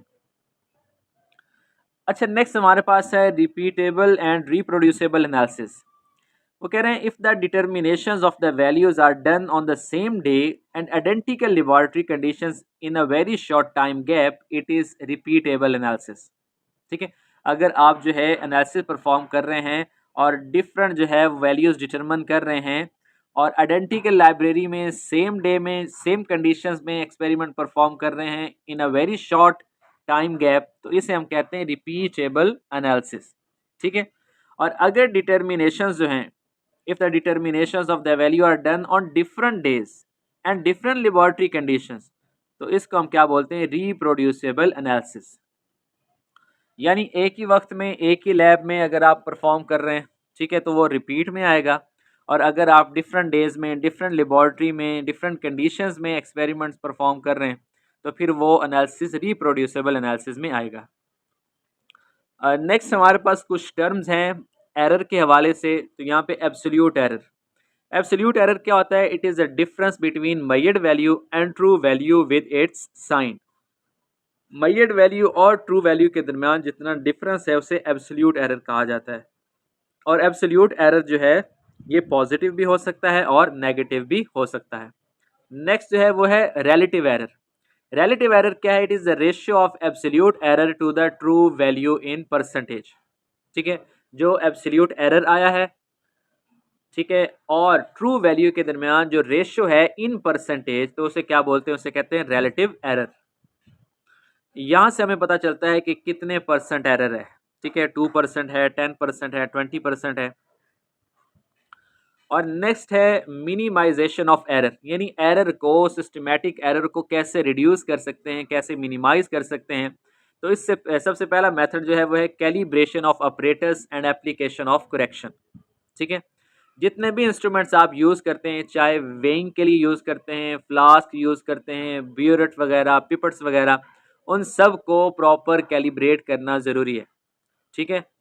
और एप्रोप्रिएट करेक्शन अप्लाई की जाएँ टू द ओरिजिनल मेजरमेंट्स, तो इस तरह क्या होगा? जो एरर है उसको एलिमिनेट किया जा सकता है, ठीक है। तो if the error can not be eliminated, अगर एरर को एलिमिनेट नहीं करते तो फिर क्या होगा? फिर one should apply a correction for the effect that is produce. तो उसके लिए आपको क्या करना पड़ेगा? Eight the end of measurements correction apply करनी पड़ेगी, ठीक है। यानी जितना डिफरेंस एरर की वजह से आ रहा है, तो उस डिफरेंस को आपने एक्चुअल मेजर्ड वैल्यू से माइनस करना होगा, तो आपके पास एग्जैक्ट रिजल्ट आएगा, ठीक है। इसको मैं आपको याद एग्जांपल दे देता हूँ। आपने शायद एफएससी में या मैट्रिक में कभी वर्नियर कैलिपर वाला एक्सपेरिमेंट किया हो। अक्सर जब आप प्रैक्टिकल देने जाते थे तो वर्नियर कैलिपर में एरर होता था, ठीक है। और उसकी जो मेजरमेंट के बाद आप क्या करते थे? उसमें से एरर को माइनस करते थे, ठीक है। तो इस तरह अगर एरर को एलिमिनेट नहीं किया जाता तो एट द एंड क्या करना पड़ेगा? करेक्शन अप्लाई करनी पड़ेगी, जिसकी बेस पे फिर आपके रिजल्ट जो हैं वो एक्सेप्टेबल होंगे। उसके बाद सेकंड जो है वो है रनिंग अ ब्लैंक डिटर्मिनेशन। अब ब्लैंक डिटर्मिनेशन का मतलब है कि आपने क्या करना है, आपने सेम एक्सपेरिमेंटल कंडीशंस में, ठीक है, वो मेथड या वो एनालिसिस परफॉर्म करना है without the use of sample. ठीक है, आप क्या करेंगे, blank determination means carried out a separate determination, आप सेपरेट एनालिसिस कर रहे हैं विदाउट द सैंपल, सैंपल के बगैर। यानी एक तरफ आप सैंपल को रन करेंगे और दूसरी तरफ आप ब्लैंक जो है वो उसको रन करेंगे। ठीक है, under exactly the same experimental conditions as in the actual analysis of the sample. तो इस तरह क्या होगा, by doing this one can find out the effect of the impurities introduced because of the reagents and vessel. तो reagents and vessel की वजह से, उनमें मौजूद इम्प्योरिटी की वजह से जो इफेक्ट आता है उसको डिटेक्ट किया जा सकता है। और अगर जो है लार्ज वैल्यू आती है ब्लैंक रीडिंग में, तो इसका मतलब है आपकी जो ट्रू वैल्यू है उसमें अनसर्टेनिटी मौजूद है।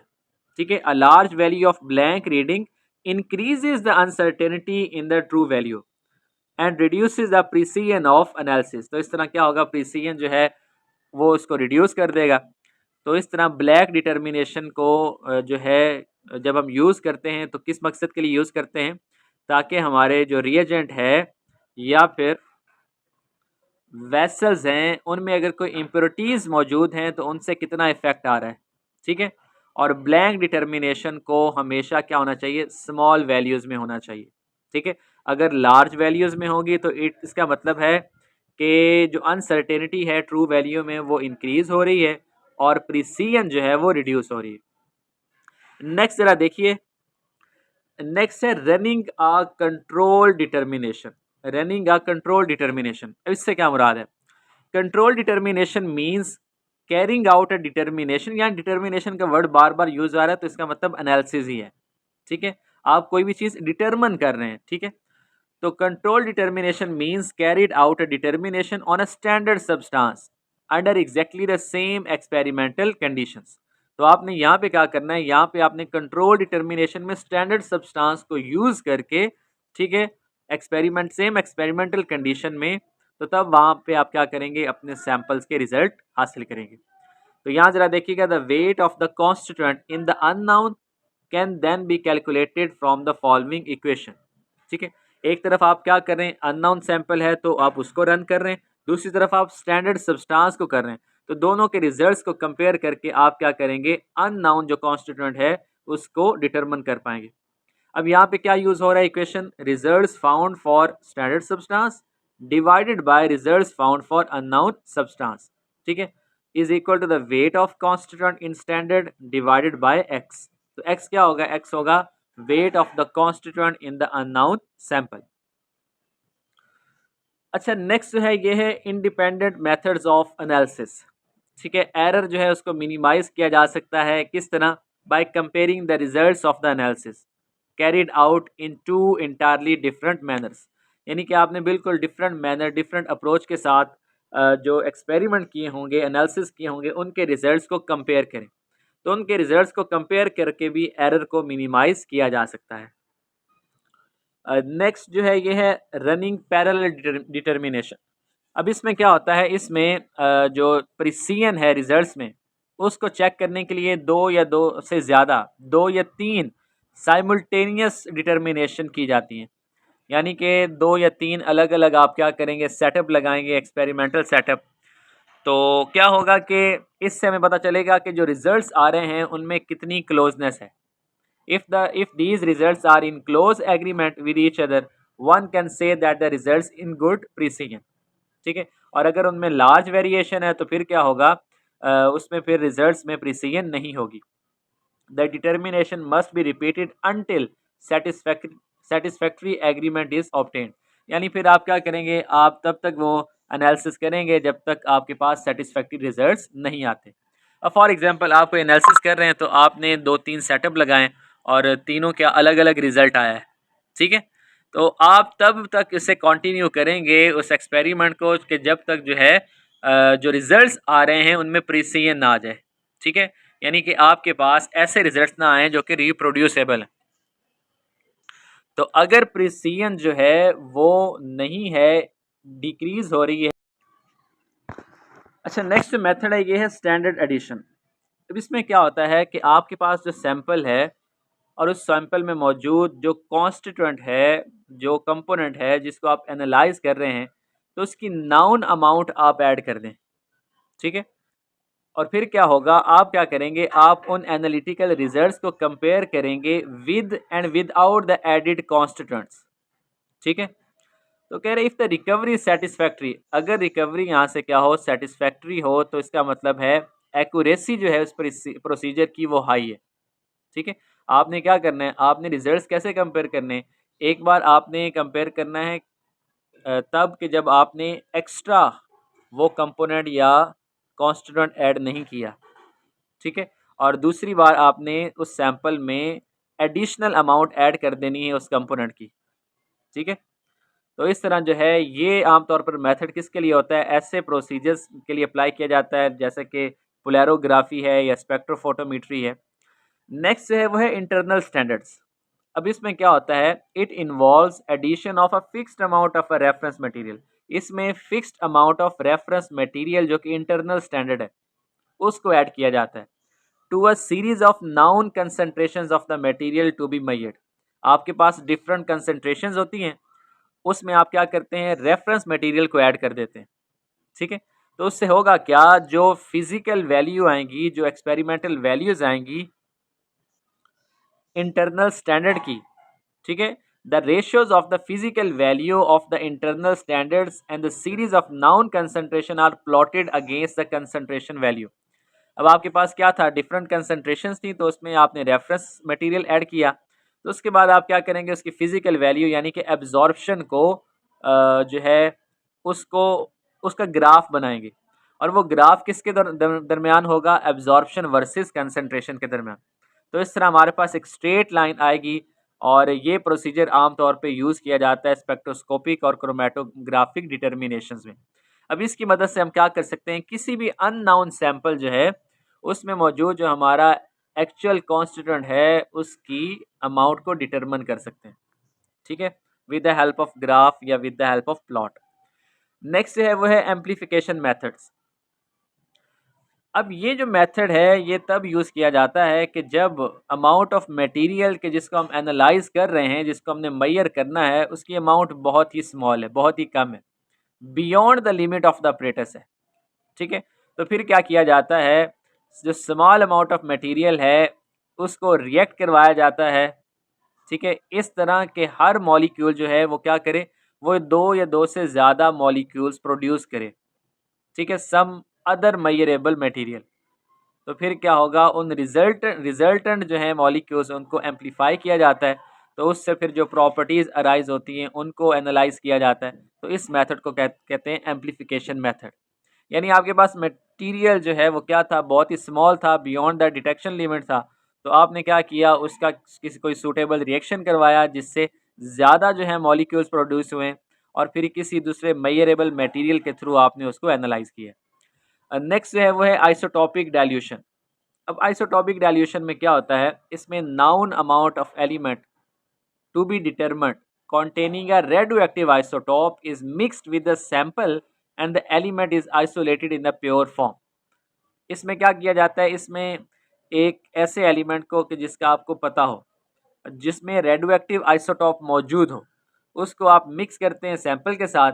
ठीक है, और फिर जो है उस एलिमेंट को आइसोलेट किया जाता है प्योर फॉर्म में। ठीक है, आमतौर पे कंपाउंड की फॉर्म में, यानी आपने एक एलिमेंट को सैंपल में ऐड किया, वहाँ से उनका रिएक्शन होगा, कंपाउंड बनेगा, और फिर आप उसको क्या करेंगे, उसको आइसोलेट करेंगे। तो फिर जो आइसोलेटेड मटेरियल है, आइसोलेटेड कंपाउंड है, फिर आप उसकी रेडियो एक्टिविटी को मेजर करते हैं। ठीक है, और मेजर करने के बाद आप क्या करेंगे, उसको कंपेयर करेंगे with that of the added element. तो इस तरह जो है weight of the element of the in the sample can be calculated. तो ये चंद मेथड्स हैं। अब इन सबको डिटेल में रटा लगाने की ज़रूरत नहीं है। ठीक है, इसमें जस्ट आपको थोड़ा बहुत आइडिया होना चाहिए कि इस मेथड में एक्चुअली होता क्या है। ठीक है, तो एक बार मैं दोबारा रिपीट कर देता हूँ कि कौन कौन से मेथड हैं कि जिसकी मदद से हम एरर को मिनिमाइज कर सकते हैं। एक था कैलिब्रेशन ऑफ ऑपरेटर्स, दूसरा था रनिंग ऑफ ब्लैंक डिटर्मिनेशन, तीसरा रनिंग ऑफ कंट्रोल डिटर्मिनेशन है, इंडिपेंडेंट मेथड्स ऑफ एनालिसिस है, उसके बाद running parallel determination, standard addition, internal standard, amplification method and isotopic dilution. तो थोड़ा बहुत इसके बारे में आइडिया हो तो काफ़ी है। नेक्स्ट जो हमारा टॉपिक है ये है सिग्निफिकेंट फिगर। सिग्निफिकेंट फिगर जो है, ठीक है, द टर्म डिजिट, डिजिट कहते हैं any one of the number, ठीक है, 0 से ऑनवर्ड कोई भी एक नंबर उसे हम क्या बोलेंगे, डिजिट। और सिग्निफिकेंट फिगर क्या होता है, ये ऐसा डिजिट है which shows the amount of the quantity in the place in which it stands. यानी सिग्निफिकेंट फिगर क्या है, ये ऐसा डिजिट है जो कि क्या शो करता है, अमाउंट ऑफ क्वांटिटी को शो करता है, ठीक है, in the place in which it stands. तो इसी तरह यहाँ देखिएगा definition, the number of digits which are needed to express the precision of the measurement from which the number was derived are known as significant figures. तो significant figures जो हैं basically ऐसे numbers हैं, ऐसे डिजिट्स हैं जिनकी जिन जिन जिनको use किया जाता है measurement of the precision of the measurement को एक्सप्रेस करने के लिए। अब इसी को हम एक एग्जाम्पल की मदद से समझते हैं। अब यहाँ ज़रा देखिएगा, फॉर एग्जाम्पल डिजिट 0 जो है ये सिग्निफिकेंट फिगर है except when it is the first figure in the number. 0 क्या होगा, ये सिग्निफिकेंट फिगर होगा, कब होगा, हर सिचुएशन में होगा सिवाय तब कि जब ये बिल्कुल स्टार्ट में हो, ठीक है। अब बिल्कुल स्टार्ट में हो तो तब 0 जो है वो सिग्निफिकेंट फिगर नहीं होता। अब यहाँ देखिएगा, ये जो 1.2680 है, इसमें 0 लास्ट पे आ रहा है तो ये सिग्निफिकेंट है। 1.0062 0 जो है वो दरमियान में आ रहा है तो ये सिग्निफिकेंट है। लेकिन यहाँ पे नंबर देखें 0.0025, तो यहाँ पे 0 जितने भी हैं वो स्टार्ट में आ रहे हैं, पहले आ रहे हैं, तो यहाँ पे 0 जो है वो सिग्निफिकेंट फिगर्स नहीं है, ठीक है। अब यहाँ पे जो 0 हैं सारे, ठीक है, ये नॉन सिग्निफिकेंट हैं and they serve only to locate the decimal point. इनका मकसद क्या है कि हम यहाँ से डेसिमल पॉइंट को लोकेट कर सकते हैं। लेकिन इनको अगर हम रिमूव कर दें, इनको रिमूव किया जा सकता है कि हम एक प्रॉपर यूनिट लेके आएँ। तो यहाँ किलोग्राम को अगर ग्राम में हम लेके आएँ तो ये तो ख़त्म हो जाएंगे 0, तो इस वजह से ये सिग्निफिकेंट फिगर्स नहीं है। अब यहाँ जरा देखिएगा, mention the correct significant figures for the given number and indicate which 0 are significant. अब ए वाला जो है इसमें 0 बिल्कुल स्टार्ट पे आ रहा है तो 0 नॉन सिग्निफिकेंट है, और बाकी 3 डिजिट हैं तो इसमें सिग्निफिकेंट फिगर्स कितने होंगे, 3 होंगे। 90.7 में भी 3 हैं, 8000 में सॉरी 800.0। अब यहाँ पे क्या है, यहाँ पे सारे के सारे 0 जो हैं वो सिग्निफिकेंट है। हमने कहा था 0 सिग्निफिकेंट होगा सिवाय तब कि जब वो बिल्कुल स्टार्ट में हो, और यहाँ पे जो है डी वाले ऑप्शन में 2 0 पहले आ रहे हैं, ठीक है। तो 0 सिग्निफिकेंट तब होगा जब उससे पहले नॉन 0 डिजिट हो। ये आप सिंपल रूल याद रख लें, ठीक है। तो यहाँ पे सिर्फ एक ही 0 है सिग्निफिकेंट जो कि बिल्कुल लास्ट पे है, पहले वाले दोनों 0 जो हैं वो नॉन सिग्निफिकेंट है। तो इसमें सिग्निफिकेंट फिगर कितने होंगे, 3 होंगे, 6 7 0। नेक्स्ट हमारे पास एक टॉपिक है राउंडिंग ऑफ। अब बाज़ दफ़ा ऐसा होता है कि हमारे पास डेसिमल के बाद बहुत सारे डिजिट्स होते हैं, तो उनको हम राउंड ऑफ कैसे करें, ठीक है। अब यहाँ जरा देखिए कि if the last significant figure digit is 5 और greater than 5 then the number is round up to the next higher digit. अगर आखिरी जो डिजिट है सिग्निफिकेंट फिगर डिजिट वो 5 है या 5 से ग्रेटर है, तो आप क्या करेंगे, आप उसको राउंड ऑफ कर दें to the next higher digit. अब फॉर एग्जांपल यहाँ देखें 9.47, 9.47। अब यहाँ पे जो 7 है वो 5 से ग्रेटर है, तो आप पिछले डिजिट को क्या कर रहे हैं, उसको राउंड अप कर रहे हैं टू द हायर डिजिट। तो आपने क्या कर दिया, 9.47 की बजाय 9.5 कर दिया।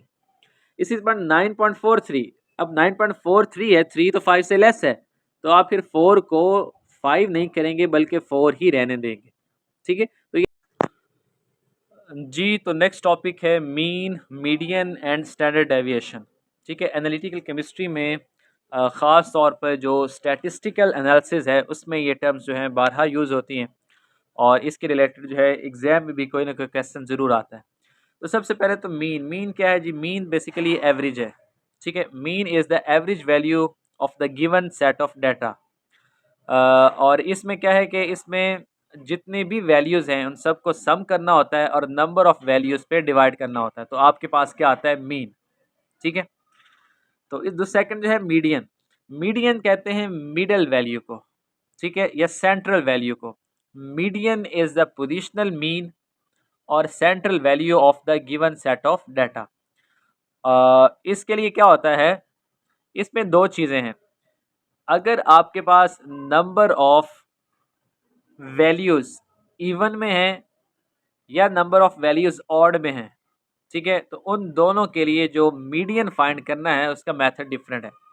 अगर आपके पास नंबर ऑफ वैल्यूज़ जो हैं वो ऑड हैं, तो उसका मीडियन निकालना तो बहुत आसान है। फॉर एग्जांपल आपके पास 7 वैल्यूज़ हैं, तो आप क्या करेंगे?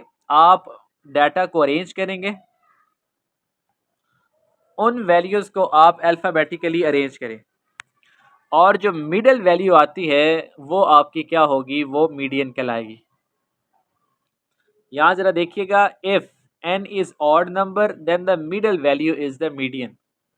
और अगर n जो है वो इवन हो तो आपने डाटा को अरेंज करना है और मीडियन क्या होगा? वो टू मिडल वैल्यूज़ का एवरेज होगा, टू मिडल वैल्यूज़ का एवरेज होगा। तो यहाँ पे ज़रा फॉर्मूला भी देख लें। मीडियन फाइंड करने के लिए फॉर्मूला क्या है? n/2 plus n/2 plus 1 whole divided by 2, ठीक है।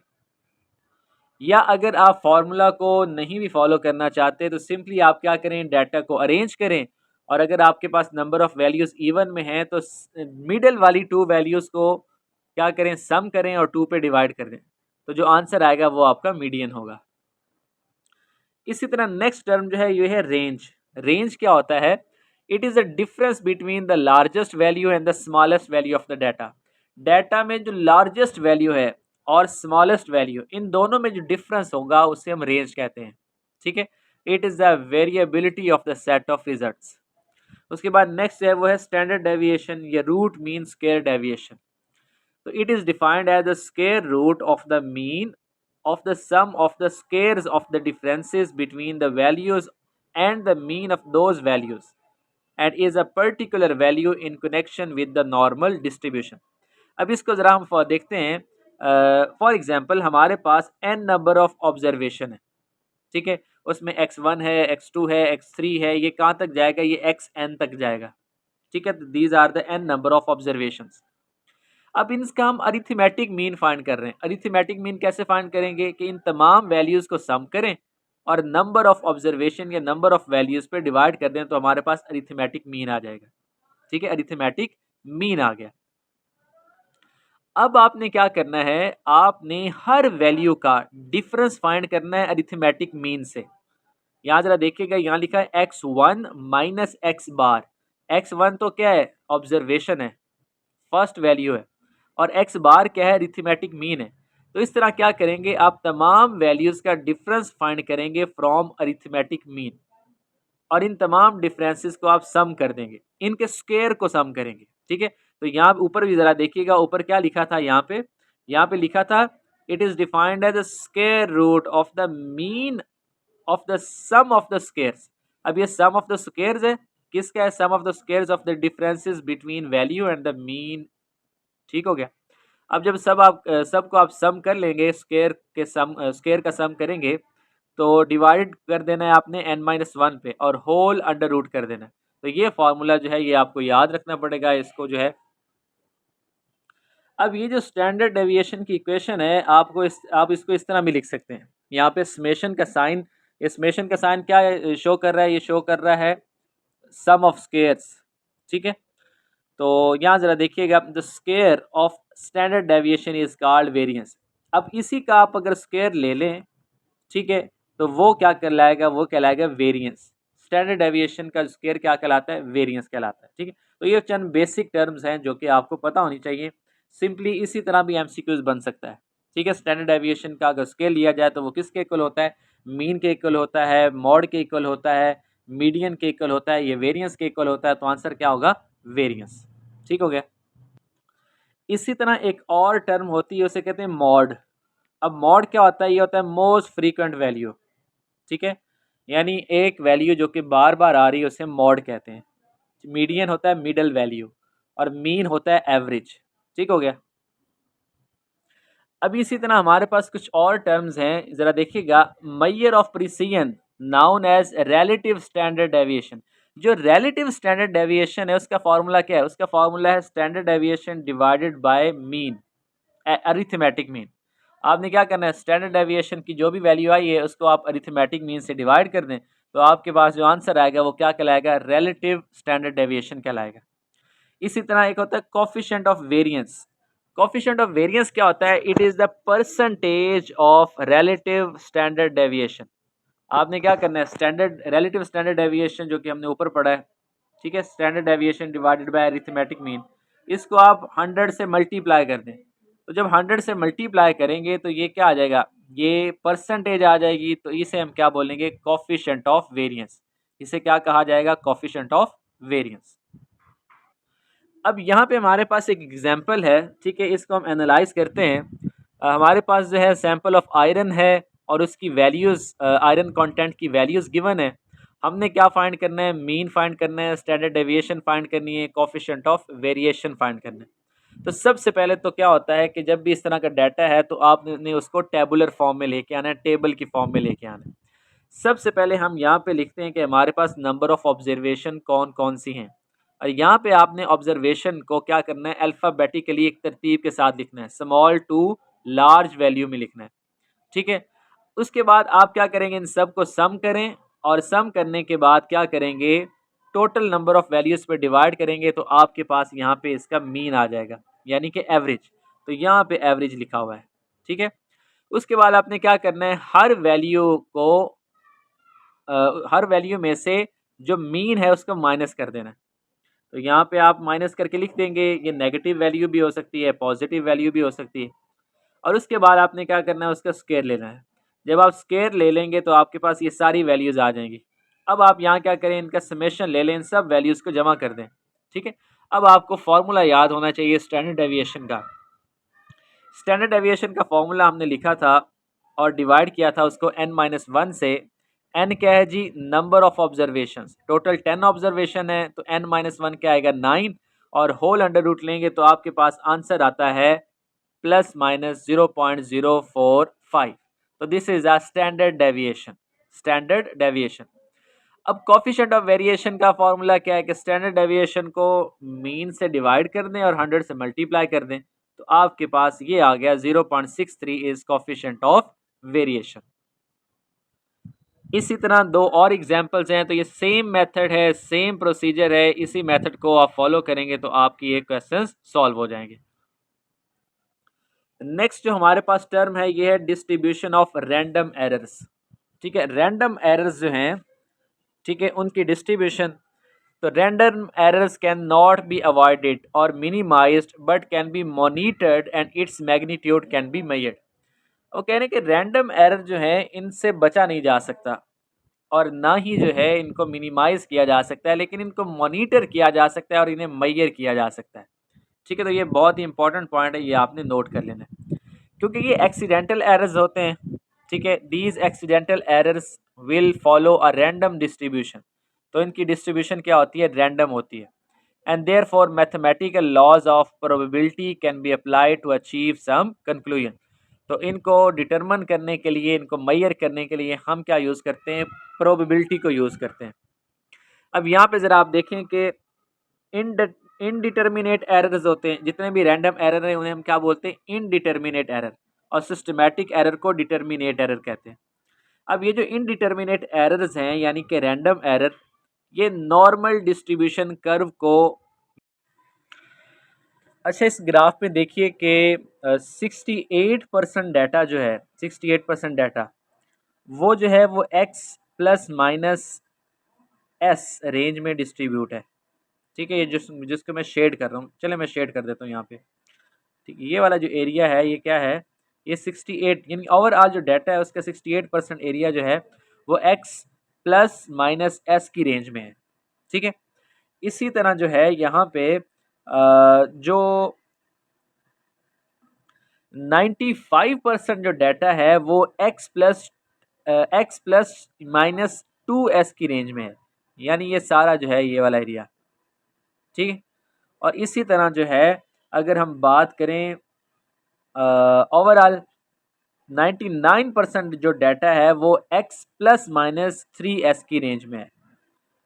अब ज़रा ये देखें कि मैं जो बात कर रहा हूँ प्लस माइनस, तो यहाँ x के राइट साइड पे प्लस वैल्यूज़ हैं और लेफ्ट साइड पे माइनस वैल्यूज़ हैं। तो ये जो नॉर्मल डिस्ट्रीब्यूशन कर्व है, इसकी मदद से हम ये एस्टिमेट लगा सकते हैं कि कितना डाटा जो है वो किस रेंज में आता है। तो इसी डाटा के बारे में यहाँ पे इंफॉर्मेशन भी है। 68% रिजल्ट जो हैं वो फॉल कर रहे हैं x प्लस माइनस एस की रेंज में, 95% जो है वो x प्लस माइनस 2s की रेंज में है, और 99% जो है वो x प्लस माइनस 3s की रेंज में है। यहाँ पे s जो है वो स्टैंडर्ड डेविएशन है और x जो है वो है मीन वैल्यू, ठीक है। नेक्स्ट जो हमारा टॉपिक है ये है reliability of results. Reliability of results, इसमें हम डिस्कस करेंगे क्यू टेस्ट को, एफ टेस्ट को, टी टेस्ट को। तो ये सारे टेस्ट जो हैं ये बहुत ही इंपॉर्टेंट है एनालिटिकल केमिस्ट्री में। अब यहाँ सबसे पहले जो है रिलायबिलिटी ऑफ रिजल्ट्स के रिलेटेड जो टेस्ट है उसे क्यू टेस्ट कहते हैं, ठीक है। तो यहाँ जरा देखिएगा,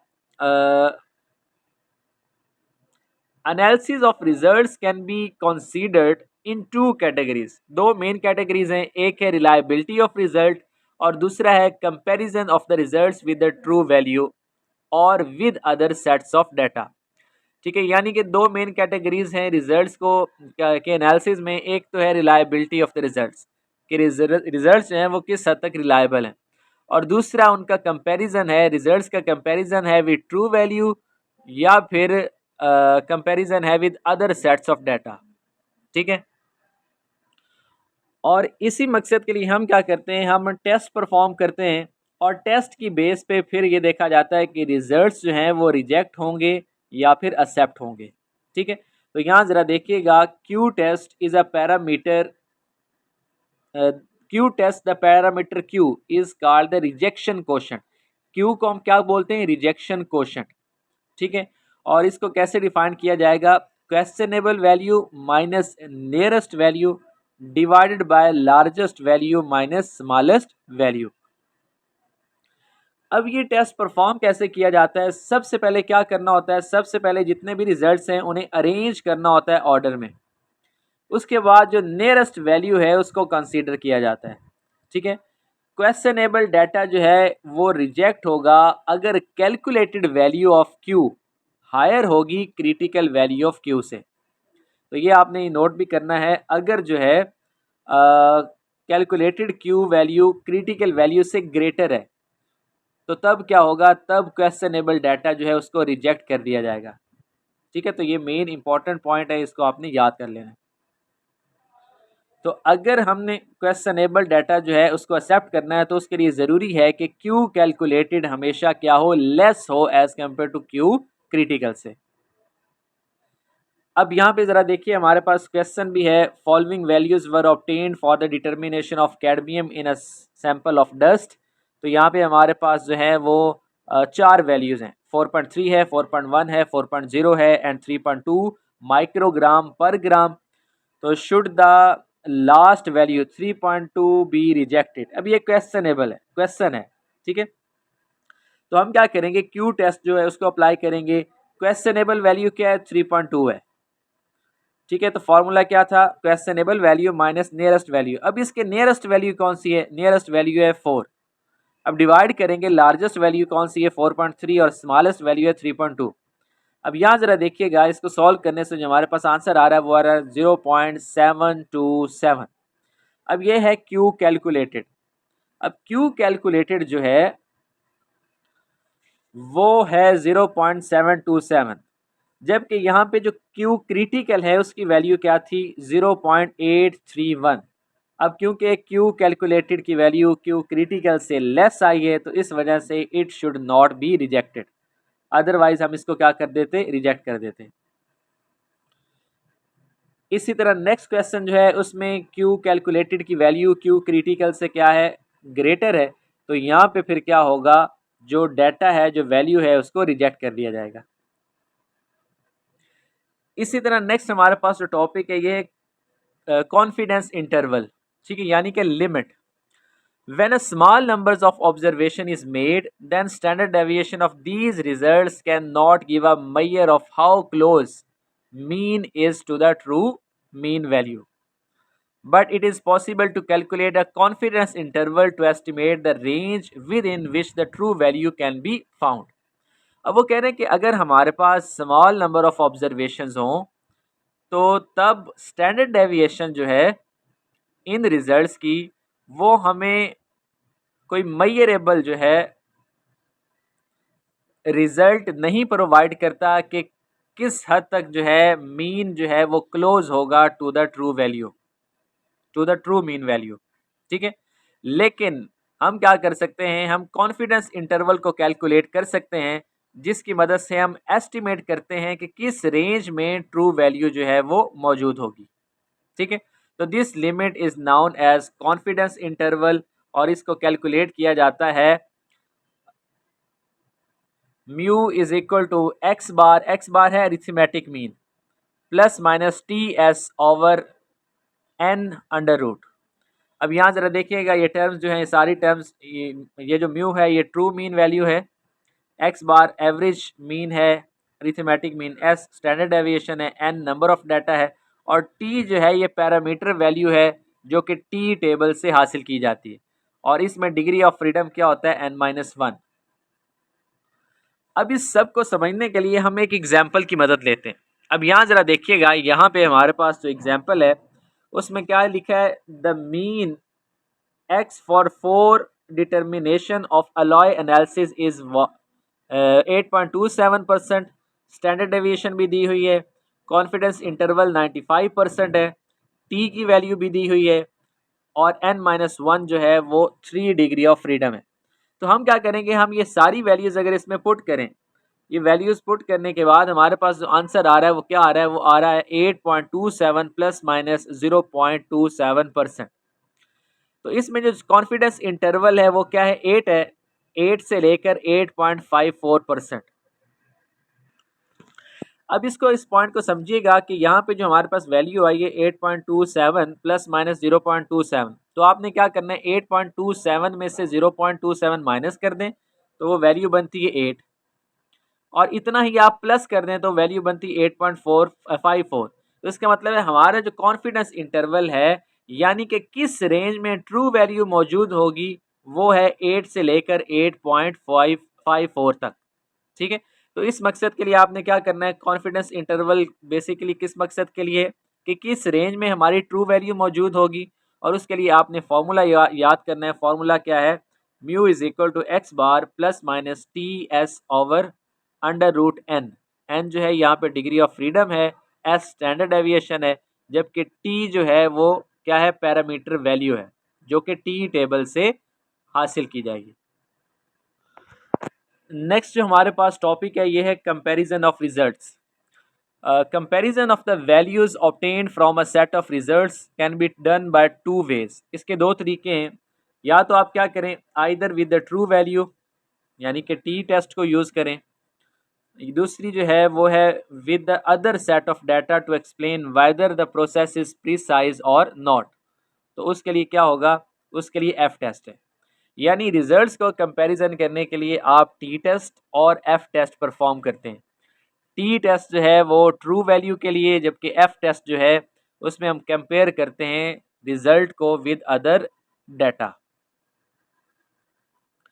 और ये जो टेस्ट हैं, these test methods require the information of degree of freedom, ठीक है। इन दोनों में टेस्ट में डिग्री ऑफ फ्रीडम जो है उस वो रिक्वायर होता है। In statistic, this is a number of independent values necessary to determine the statistical quantity. किसी भी statistical quantity को determine करने के लिए जो independent values होती हैं या independent variables होते हैं, ठीक है, उनको number of independent values को जो कि necessary हैं किस मकसद के लिए, to determine the statistical quantity, तो इसको हम कहते हैं degree of freedom। अब यहाँ ज़रा देखिएगा, a sample n values will have n degree of freedom whereas the sum is considered to have n-1 degree of freedom. अगर हमारे पास कोई सैंपल है जिसमें n वैल्यूज़ हैं तो उसकी n डिग्री ऑफ फ्रीडम्स होंगी, ठीक है। लेकिन जब हम क्या करते हैं स्टैंडर्ड डेविएशन में हम मीन जो है mean difference square of mean differences का सम लेते हैं तो उसके लिए डिग्री ऑफ फ्रीडम क्या होता है n-1। अब क्योंकि यहाँ पे जो अरिथमेटिक मीन है, ठीक है, वो डेफिनेट वैल्यू है, तो डेफिनेट वैल्यू के लिए क्या होगा, सिर्फ n-1 वैल्यू ही क्या होगी, फ्रीली असाइंड होगी, ठीक है। तो ये इसको अगर आपको ये कॉम्प्लिकेटेड लग रहा है तो इसमें जस्ट आपने याद रखना है कि हम डिग्री ऑफ फ्रीडम लेते हैं n-1। नेक्स्ट हमारे पास है स्टूडेंट टेस्ट, ठीक है, जिसे हम टी टेस्ट भी कहते हैं, और इसको यूज़ किया जाता है, it is use for small samples with limited quantity of data. और इसका पर्पज़ क्या है, इसका पर्पज़ है कि मीन को कंपेयर करना, ठीक है, with some standard value and to express some level of confidence for comparison, ठीक है। यानी इसका पर्पज़ क्या है कि जो आपके सैंपल का मीन है उसको आप कंपेयर कर रहे हैं किसी स्टैंडर्ड वैल्यू के साथ। अब यहाँ ज़रा देखिएगा इसका फॉर्मूला क्या है, t is equal to x bar minus mu into n whole under root divided by s. तो ये फॉर्मूला आपने याद कर लेना है। इसमें मीन वैल्यू है x bar, mu true value है जो कि स्टैंडर्ड वैल्यू होती है, एन जो है नंबर ऑफ डाटा है, जबकि एस जो है स्टैंडर्ड डेविएशन है, ठीक है। मैंने पहले भी जिक्र किया है कि कंपैरिजन ऑफ रिजल्ट्स में हम टी टेस्ट करते हैं और एफ टेस्ट करते हैं। टी टेस्ट तब करते हैं जब हमने अपने रिजल्ट्स को ट्रू वैल्यू से कंपेयर करना हो, और एफ टेस्ट तब किया जाता है जब हमने अपने रिजल्ट को किसी दूसरे डाटा के साथ या सेट ऑफ डाटा के साथ कंपेयर करना हो। अब यहाँ देखिएगा कि इस फॉर्मूला से जब हम कैलकुलेट करेंगे टी की वैल्यू तो वो हमारे पास टी कैलकुलेटेड आएगी, और उसको हम क्या करेंगे टी टेबल के साथ, जो कि टेबल है टी टेबल, उसमें कुछ न्यूमेरिकल वैल्यूज़ हैं, उसके साथ कंपेयर करेंगे, ठीक है। तो अगर तो हमारे पास ये देखिएगा टी कैलकुलेटेड की वैल्यू क्या हो, ग्रेटर हो as compare to t tabular value, तो रिजल्ट्स क्या होंगे, results are not significant, results are not significant. और इसी तरह अगर टी कैलकुलेटेड लेस देन हो टी टेबल से, तो फिर रिजल्ट्स हमारे क्या होंगे, सिग्निफिकेंट होंगे और रिलायबल होंगे। अब मैं यहाँ पे अगेन रिपीट कर दूँ, हमने पीछे क्यू टेस्ट पढ़ा है, और क्यू टेस्ट क्या है, वो क्वेश्चनेबल के बारे में है। क्वेश्चनेबल जो है वैल्यू उसको रिजेक्ट किया जाएगा या नहीं किया जाएगा, इसके बारे में क्यू टेस्ट है, और रिजल्ट्स के बारे में टी टेस्ट है और एफ टेस्ट है। अब यहाँ पे एक एग्जांपल भी है, ज़रा देखिएगा। एक्स बार कितना है, x bar of 12 determinations is x 8.37, true value given है 7.91 है, स्टैंडर्ड डेविएशन 0.17 है। See whether the results are significant और not with the 3 mean value, और टी वैल्यू गिवन है, और डिग्री ऑफ फ्रीडम जो है, कॉन्फिडेंस लेवल जो है वो 95% है फॉर 11 डिग्री ऑफ फ्रीडम। अब यहाँ पे फॉर्मूला जो हमने पहले डिस्कस किया उसमें वैल्यू पुट करेंगे तो आपके पास आंसर आ रहा है 9.4। 9.4 जो है ये टी कैलकुलेटेड है, और टी टेबल वैल्यू है 2.20। अब टी कैलकुलेटेड क्योंकि ग्रेटर है, तो यहाँ पे हमारे रिजल्ट्स क्या होंगे, they are not significant with the true mean value. इसी तरह नेक्स्ट हम डिस्कस करेंगे एफ टेस्ट। एफ टेस्ट जो है इसको यूज किया जाता है compare the precision of two sets. F test में क्या होता है जी, इसमें हम कंपेयर करते हैं precision of two sets of data को, यानी हमारे पास दो अलग सेट ऑफ डाटाज हैं, उनके रिजल्ट्स को हम आपस में कंपेयर करेंगे, ठीक है। It can be results of two methods for the same samples, results of two analyst, two laboratories. The comparison to mean and standard deviation gives comparison of precision. अब ये जो कंपैरिजन है ये किसी दो मेथड के दरमियान हो सकता है, किसी दो एनालिस्ट के रिजल्ट्स के दरमियान हो सकता है, किसी टू डिफरेंट लेबॉर्ट्रीज के रिजल्ट्स के दरमियान हो सकता है, तो इट कैन बी एनीवन, ठीक है। अब इसमें ज़रा देखिएगा, इसमें जो फार्मूला है वो क्या है, F is equal to s square A divided by s square B. अब ए और बी क्या है, ये डिफरेंट मेथड्स है, ठीक है। ए होगा मेथड ए के लिए, बी होगा मेथड बी के लिए। तो s A is the standard deviation of method A and s B is the standard deviation of method B. अब यहाँ पे एक इम्पॉर्टेंट पॉइंट है कि for the calculation of F test की कैलकुलेशन के लिए एस ए जो है इसे हमेशा एस बी से क्या होना चाहिए, ग्रेटर होना चाहिए, so that F calculated is always greater than 1। F calculated हमेशा क्या होता है, 1 से ग्रेटर होता है। ठीक है, अब ज़रा देखिएगा, क्योंकि ये हमारे पास क्या है, रेशो है, ठीक है, तो एस ए हमेशा ग्रेटर होगा तभी एफ की वैल्यू 1 से ग्रेटर आएगी।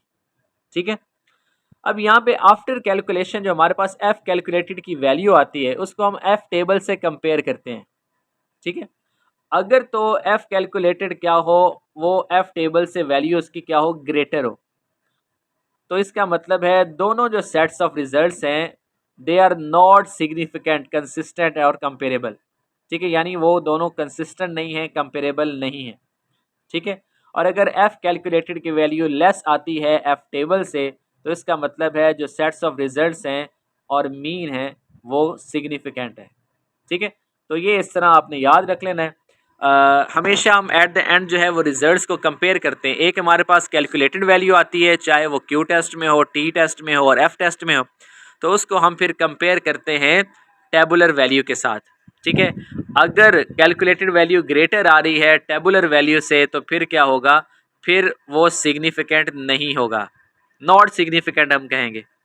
और अगर एफ कैलकुलेटेड लेस है एफ टेबल से तो फिर क्या होगा, रिजल्ट्स आर सिग्निफिकेंट। तो हम यहाँ पे जो है वो चेक कर लेते हैं, एक एग्जांपल है, यहाँ पे एस ए भी गिवन है, 11 डिटर्मिनेशंस हैं, एस बी भी गिवन है फॉर 13 डिटर्मिनेशंस, और हमने क्या करना है, एफ टेस्ट की मदद से बताना है calculate if there is any significant difference found from the two sets of data. अब हमारे पास देखिएगा, हमारे पास जो है टी टेबल वैल्यू जो है 2.91 है फॉर 95% कॉन्फिडेंस लेवल। हम यहाँ पे फॉर्मूला पुट करते हैं, वैल्यूज़ पुट करेंगे और हमारे पास जो है एट द एंड वैल्यू आई है वही 9.4, यानी एफ कैलकुलेटेड ग्रेटर है as compare to F table value से। तो एफ कैलकुलेटेड अगर ग्रेटर होगा तो इसका मतलब है two sets of data are different, वो दोनों डिफरेंट हैं एंड नॉट कंपेरेबल, और कंपेरेबल नहीं है। इसी तरह नेक्स्ट एग्जांपल जो हमारे पास यहाँ पे है उसमें हमें क्वेश्चन दिया हुआ है, compare the newly developed method with standard method from the given result for percentage निकल इन द सैंपल। यहाँ पे एफ टेबल वैल्यू दी गई है और नीचे टेबल में कुछ वैल्यूज़ दी गई हैं, मीन वैल्यू है, स्टैंडर्ड डेविएशन है दोनों मेथड का, और नंबर ऑफ सैंपल्स बताए गए। तो हम क्या करेंगे, हम यहाँ पे फॉर्मूला पुट करेंगे, वैल्यूज़ एंटर करेंगे, और यहाँ पे देखें तो कैलकुलेटेड वैल्यू कितनी आई है, 1.87, और एफ टेबल वैल्यू कितनी थी, वो थी 5.19। अब यहाँ पे एफ कैलकुलेटेड वैल्यू लेस है as compare to F table value, तो यहाँ पे क्या होगा, न्यू मेथड जो है वो सिग्निफिकेंट है विद स्टैंडर्ड मेथड और कंपेरेबल है विद स्टैंडर्ड मेथड। तो ये था हमारा एनालिटिकल केमिस्ट्री के बेसिक्स के रिलेटेड कंप्लीट लेक्चर। मैं उम्मीद करता हूँ कि आपको इस लेक्चर का बहुत